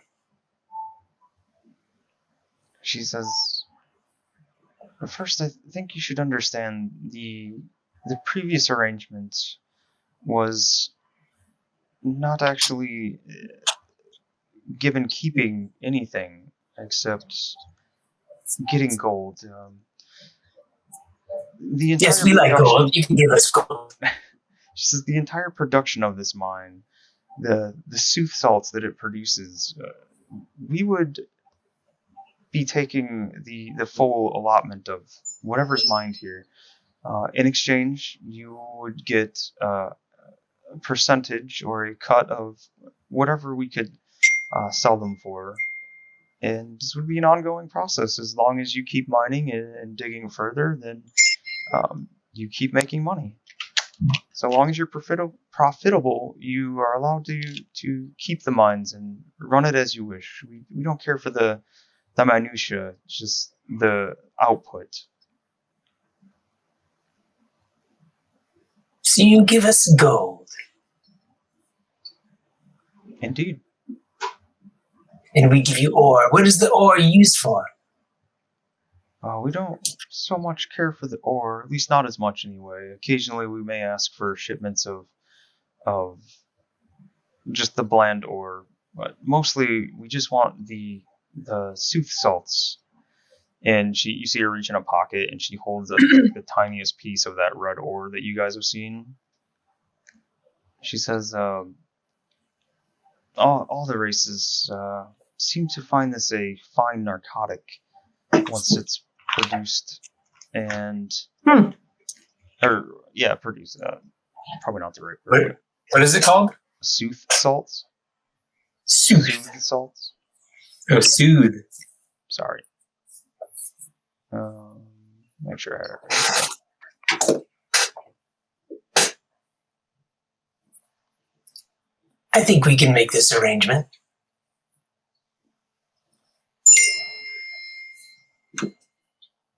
Mm-hmm.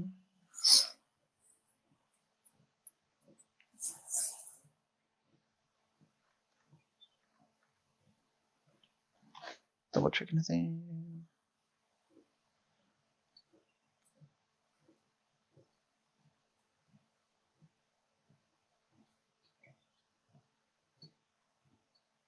Soothe salts. Yeah.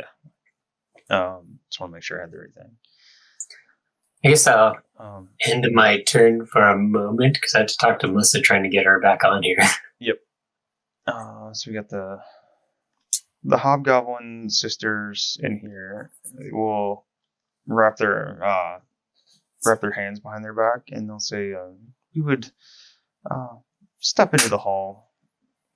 It's a little less grisly place to hold a conversation." And they both kind of not push by, but they kind of definitely weave their way through you guys and come out here.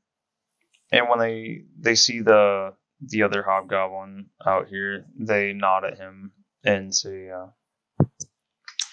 so far the talks are progressing nicely, but Overboss Gibbon is deceased. He appears to have fallen at their hands. And he just kind of grunts in acknowledgement and takes a step back and lets them proceed on with the talking. She nods back and turns and faces. They saw Shardo come out of the room, although he's nothing more than like his ember of his pipe is visible at the moment. Hey, Melissa's coming back. She says, so now that we're away from the grisly scene in there, what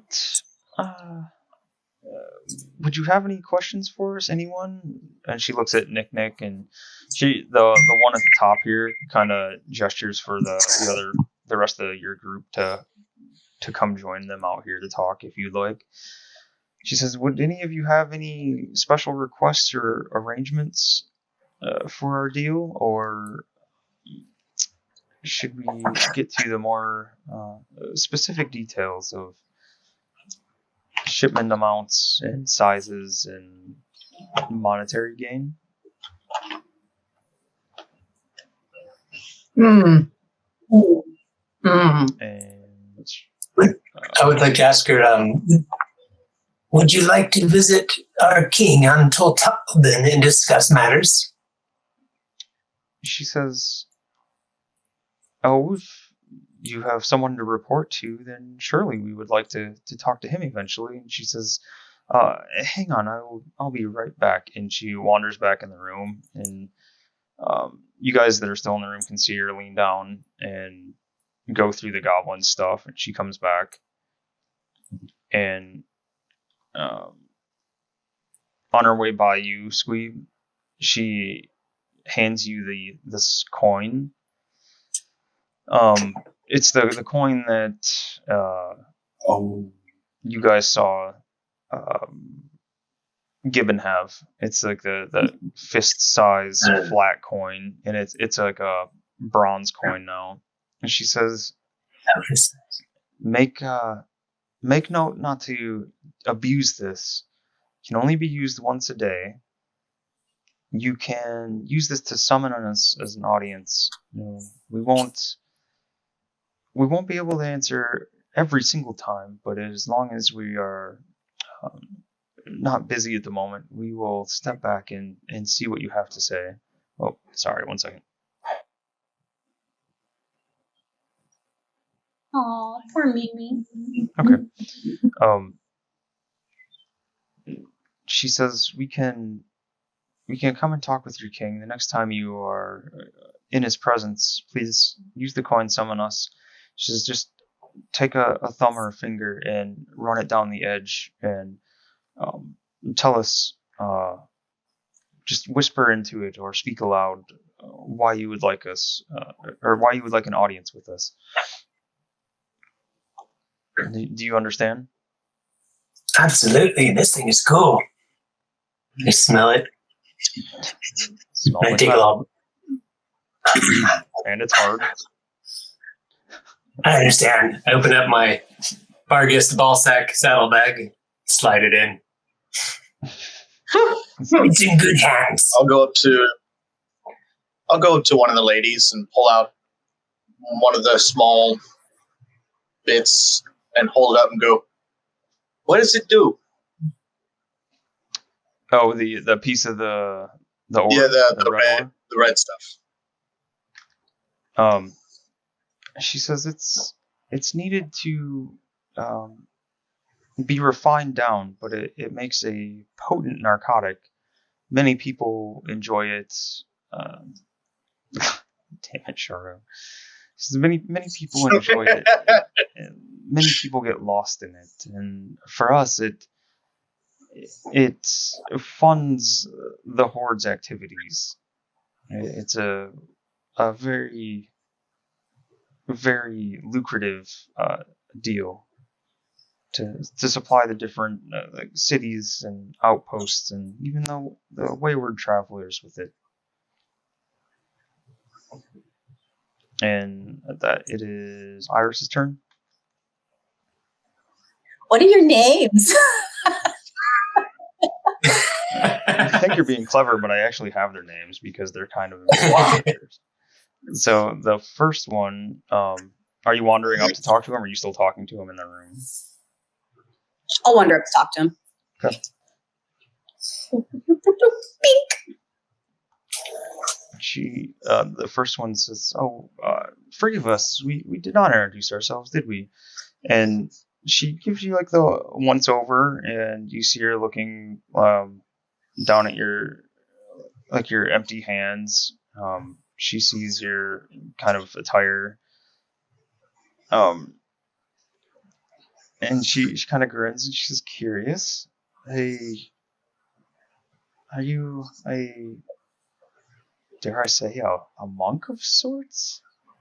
Yeah. And she kind of chuckles and she says, "A curious sight indeed from goblin folk. At least I don't believe I've ever seen anyone that's trained in our ways." But she says, "Forgive me once again. I am Raziel," and she motions to herself. Sorry for puppo sounds here. Rick was close. He said Rachel.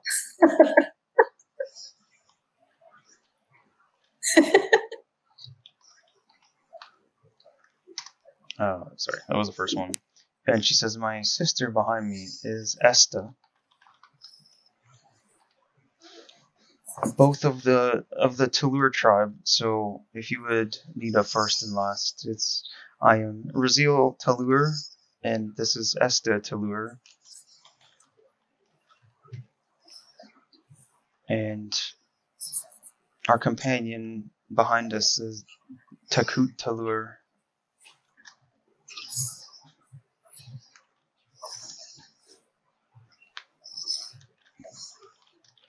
Are they all three monks or just the two sisters? So the two sisters definitely seem to be clothed and equipped in the, like similar to you.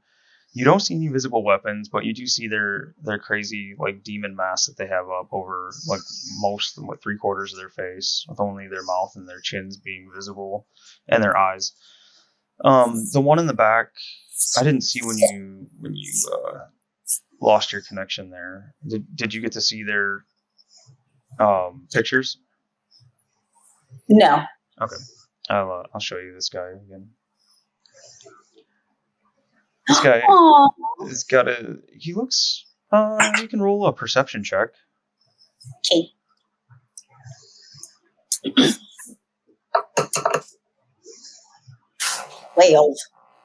12. Mm-hmm. He doesn't look like a monk at all. He looks like something different. You can see his staff, and monks might use the staff, but that doesn't appear to be like a monk type weapon or anything. Interesting. Would you like to do anything else or say anything else? Do you have limestone here? She kind of scoffs at you. She says, "I honestly don't know what's here. We don't work the halls." Oh, okay. Nice to meet a monk. And I hug her. Kind of awkwardly accepts your hug, and she says, "Yes, nice to meet you as well, small one." It's awkward, and you hug her, and you feel like she is very tightly wound and solid. She's like kind of skinny, but you can tell just like when you hug her that she's very well muscled. Yeah. Iris is happy to have met monks, so she's gonna go stand by Mastella with her dolls and make them do monk actions together. Sisters.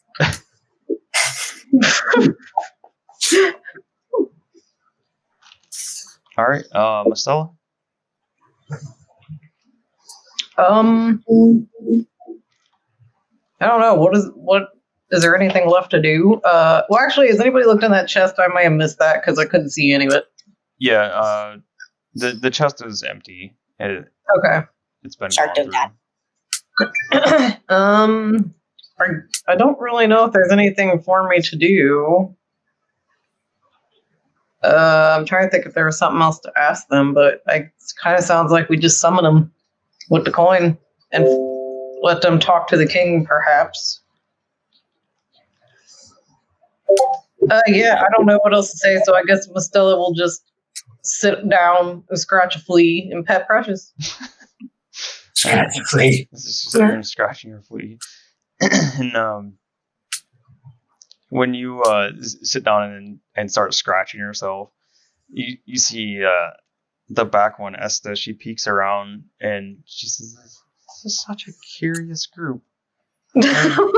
I'm pleased that you've had this encounter. This is a strange day."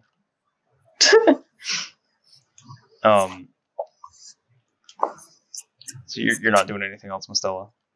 I don't really know what else I would do. Okay. So I think that may be it for now. All right. So then I'll say, Sharto, do you have any plans of attacking anyone? Attacking? No. I can close the initiative order then, yes?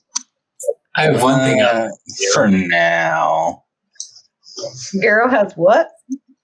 Well, I just have one thing I'd like to do. Oh. Takut will come forward and he'll say, well, as he comes forward, you see the two sisters kind of part and let him through. He says, "So you all agree you will continue running the mine.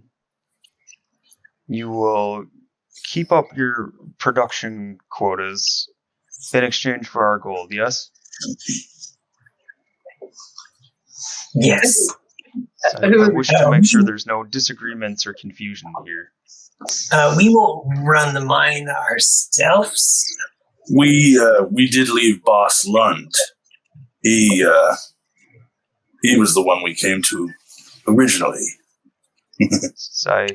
Frankly, I care not who is actually running it, so long as you take the responsibility for making sure that it continues running. Since I would prefer not to divert any of the horde here. I'd rather your kind run the mines. Excuse me. I walk over to the bed and I stand on top of Bach Top. And I just start peeing on the bed. And sorry, I've been holding that this whole entire time. I start putting out the fire by peeing on it. Nick has flashbacks. Poor Nick. All right. He says,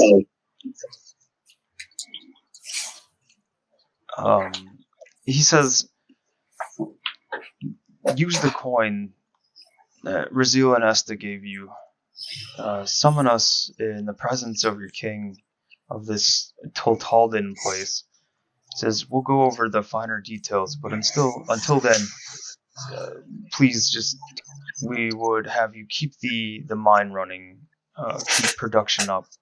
You'll notice at the front when you came in, assuming you came in through the front, and he kind of looks around and gives everybody the crafty eye. He's pretty aware that you guys could get up to some shit if you wanted to, and wouldn't necessarily have to use the front gate. He says, you would have noticed a wagon at the front. We would have that wagon filled on a daily basis of the red ore, the sooth salts, at sundown each day. We'll send someone to collect the wagon.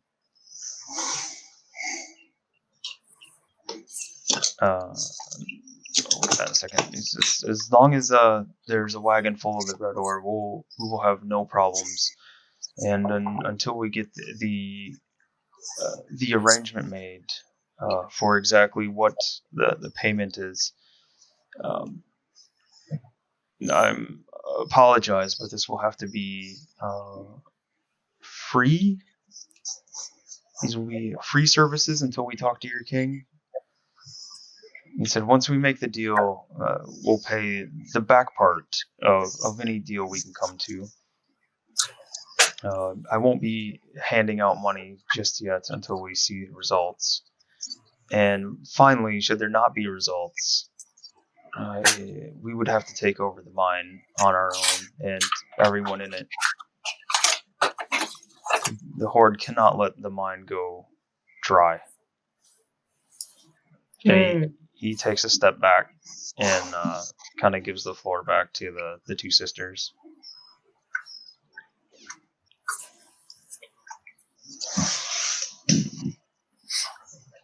Did they seem sincere when they said, feel free to summon us whenever you're in the presence of your king? Or do you think they would be like, well, this might be hostile, like a double cross, in a sense? Like, do they just kind of have that kind of feeling about them? Or you can roll an insight check and see. All right. Go +1. And please... Okay, that's not bad. 19 altogether.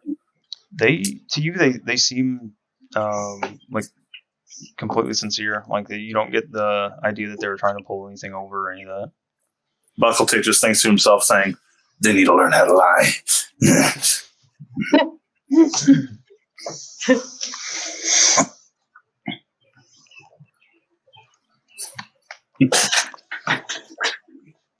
All right. So. Raziel comes forward and she says, "Is there anything else we can clear up or clarify before we take our leave?" Oh, we ask if they know anything about, or at least Buckletick asks if they know anything about the other clans near the area. The other ones you guys had the names of before?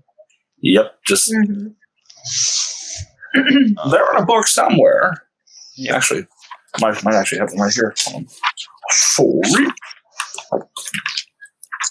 Arknaz. The Iron Tooth. Arknaz. Berknerers.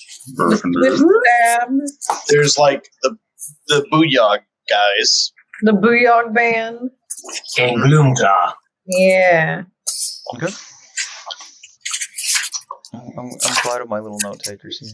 Or not glad, but proud of you guys. Yeah. They say we've heard of most of them, though honestly most are beneath our notice, and I mean nothing ill by this, but also obviously Toltalden and is Toltalden, excuse me, is Toltalden the name of just the city, or is that your clan? Your tribe? Yeah, we are the Mudbutt clan. The city is Toltalden. She says, "Oh, that's unfortunate. I mean, that's fortunate. That's." And she kind of chuckles as she looks over her shoulder and she says, "The Mudbutt band, Esther. Remember them? The Mudbutt." Miss Esther, how big is Horde? You're asking Esther, you said? Yeah. She says, "I would be foolish to give exact numbers to someone who very openly proclaimed them as a possible enemy down the line. But suffice it to say, we are easily in the thousands." Oh. May I insight check that one? Yeah, absolutely. Oh, God. Watch me roll a 1 on this one. Rolling. Not too bad, but it's a 13, so meh. 13? Yeah. You think the thousands sounds right? Like the way they're presenting themselves and they're talking, you don't detect any lie there. They're pretty organized. I growl and go, we are in 3,000s. Are we? I forget the actual number on Toltana. I think it's like 100 a something. couple hundred at most.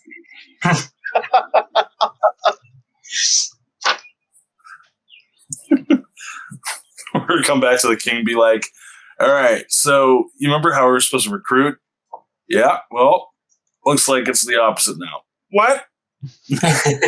No, we're making alliances. Make it Alliances. I don't know, guys. These guys look really strong. No, I'm yeah. not just saying that because I got a 5 on an insight check. Perfect alliance. Perfect alliance. This is what we're supposed to do. Oh, Not as strong as Mustela. Then I put her tail in my mouth. Razil, when she kind of chuckles at the behavior, and she says, "Ever so strange." Buckletick steps forward and asks a question. Now, is the other guy still there? They do that. Might be a magic user. Yeah, the other guy's still there. He's in the back. Oh man! You just push the female down and walk through. Like, get the fuck out of the way, bro. Probably spin kick your head clean off your shoulders. Oh yeah. Faster than a Shardo bow shot.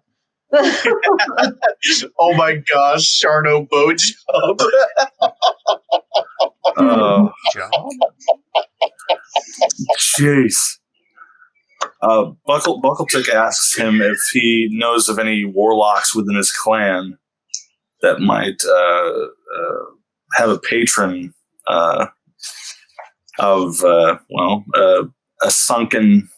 sleeping one, and Says build a cult. I'm out of touch with the ones that would call themselves warlocks in our tribe. They're largely outcasts of the horde. I am aware of more than a handful of the warlocks, but they tend to be outsiders and stick to the fringes of the horde.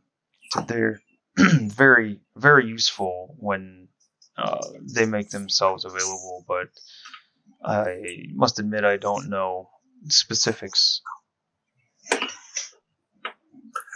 Do you all reside in a certain part of the land? So if we wanted to visit just this group, not as the city, but just wanted to visit, would there be a certain place we can find you?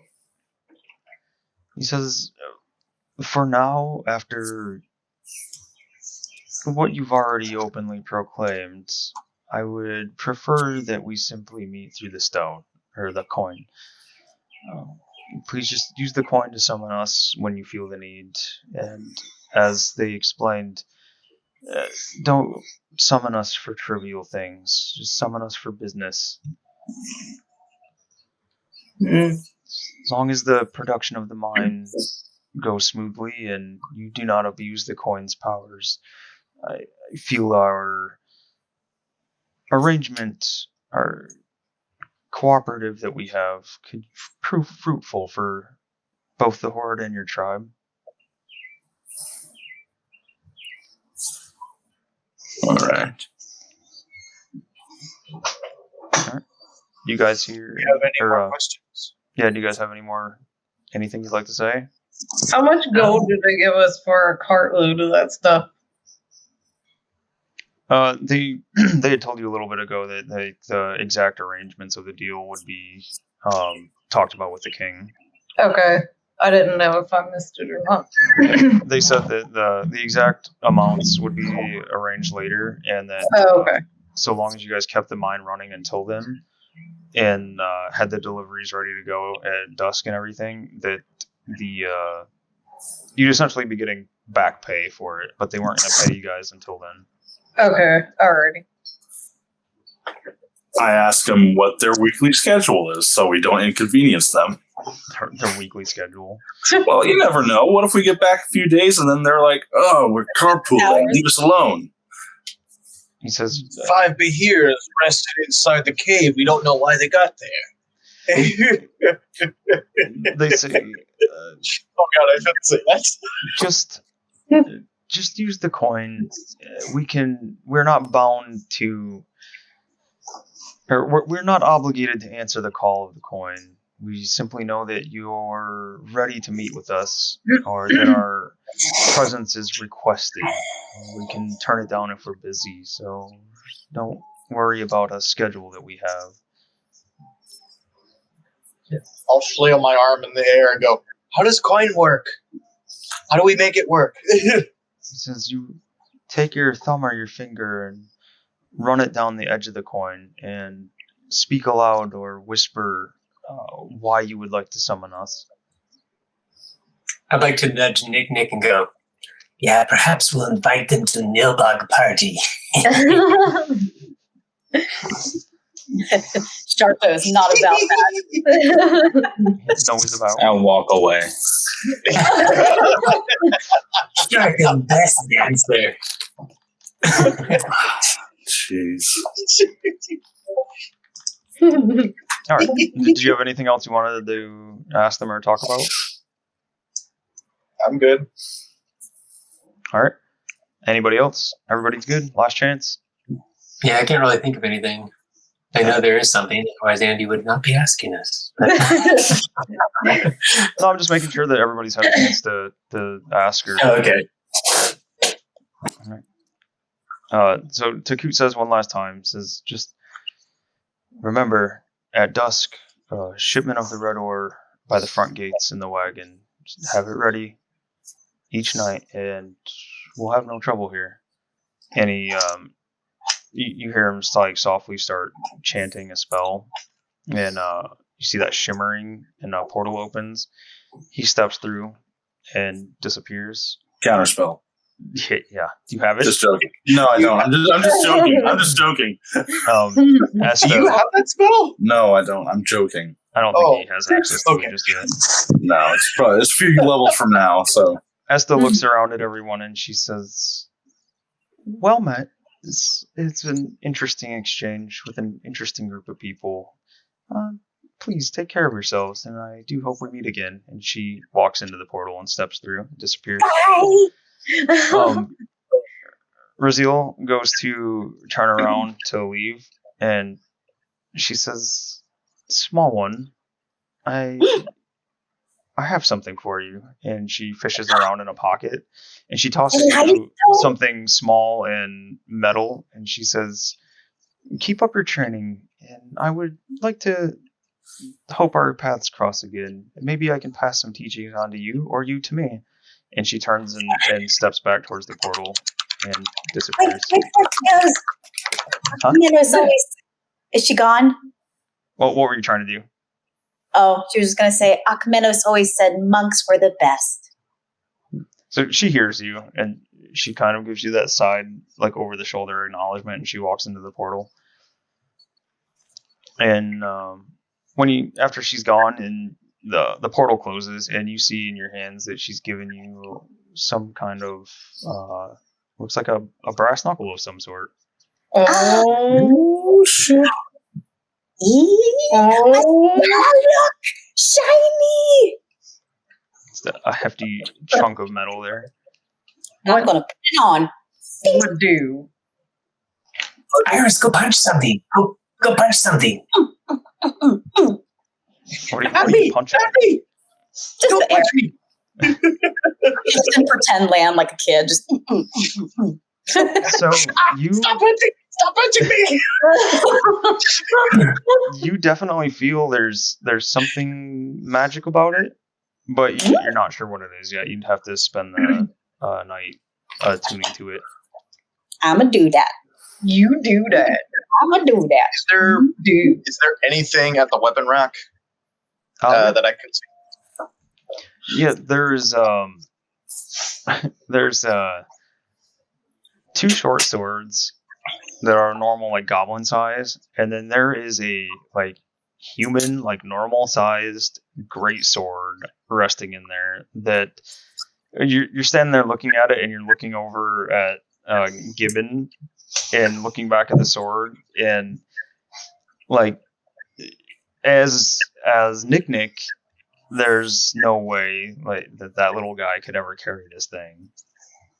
Matthew would know that he'd look like fucking Cloud from Final Fantasy carrying this thing around. Like there's no way physically that it would work. Just this massive great sword that's like 2.5 times longer than this goblin is tall. You're not quite sure why it's there. Nick isn't sure, and Nick looks around and doubts that anyone here would even be able to carry this thing.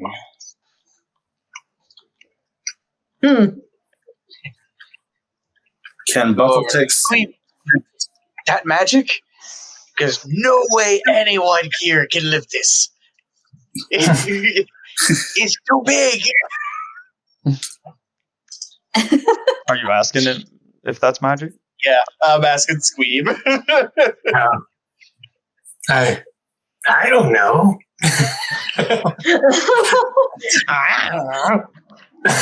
I go over and try and like pick it up and see how heavy it is. The cranky one-eyed Squeeb. Yeah, I don't know. I go over and look at it. Well, went at it with my monocle and act like I'm looking at it, trying to see, is it sparkling or anything? Because I think magic. Are you just looking? I don't have. Yeah, because I don't have a detect magic. I don't have anything like that. Okay. Well, I think you have access to it. You just don't have it prepared, right? Yeah. I can't remember if you're high enough level to have it, but I think so. But for just looking it over, it looks like a normal giant ass sword. Should we take this? Can a bugbear wield this? Buckle takes pants get tight. Oh. Buckle Tick immediately goes to Squeeb going, "We gotta get this fucking sword!" For your girlfriend? It'll be good girlfriend gift. Yeah!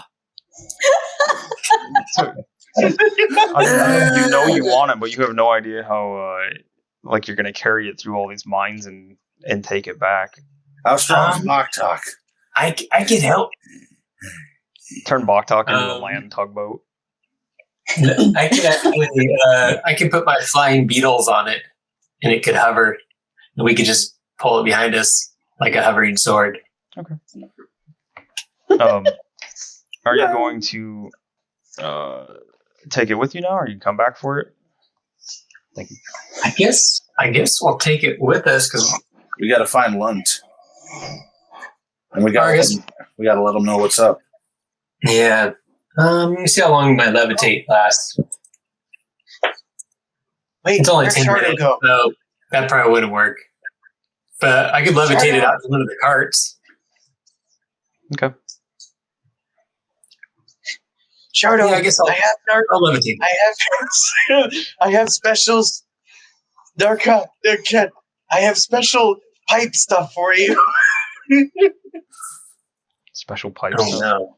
He's got your crack, man. He's got your crack.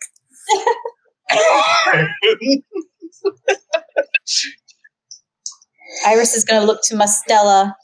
Mastella, I need to find limestone. There has to be some here somewhere. Oh, You want drugstone? Drugstone. Hang on 1 second. Oh, while she's away, I'm going to put her tail in my mouth. Well, she can't say no. That's slobbery.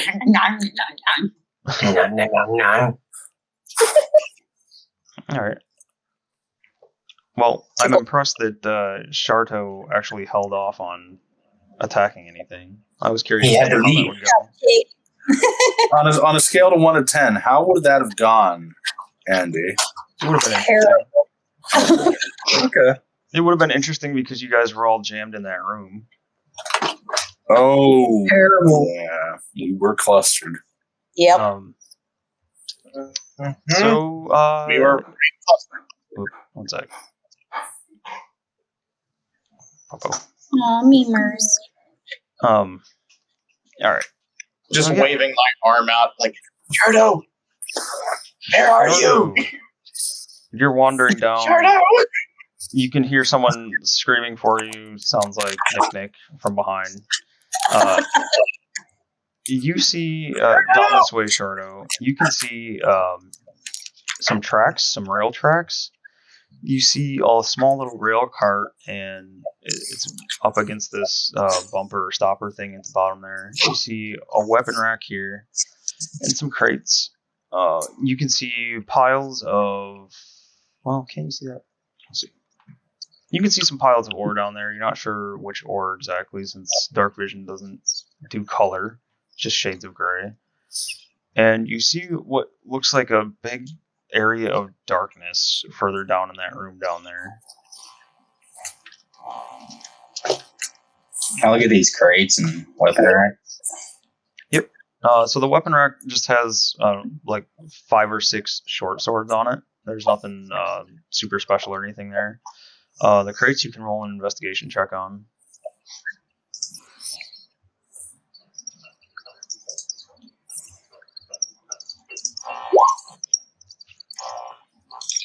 Seven.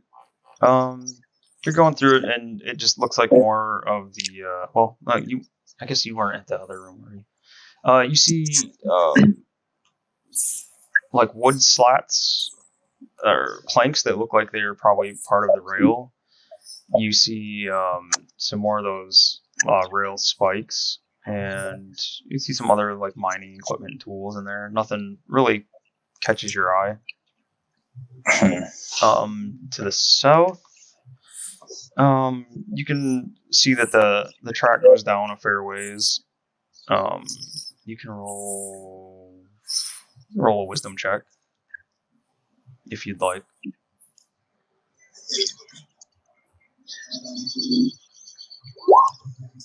17? Yeah, you know that it that probably leads back towards the main mine entrance that you came from.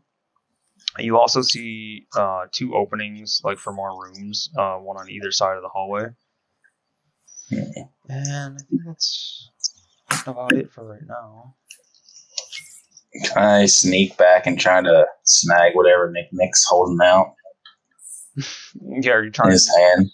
You trying to make it so she can't see you? Yes. Right. So make your stealth check.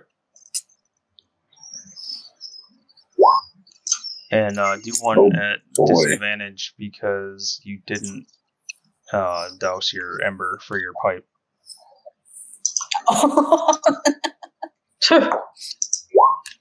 Alright. So Nick, roll a perception check. You have to beat a 25. Wow. Perception? Yep, perception.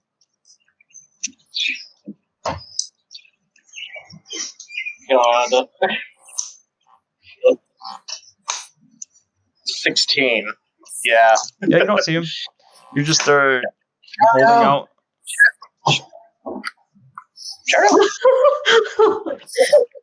What are you holding out to, by the way? Just a small chunk of that red ore stuff. Okay. So yeah, you're holding this chunk of red ore, and then suddenly you're not. Like, I thought you was yelling at me that I could smoke it. So I'm going to turn around and just swing it behind me back at you. Throw it back at you. Something stole your thing. Toss it over my back shoulder. Yeah.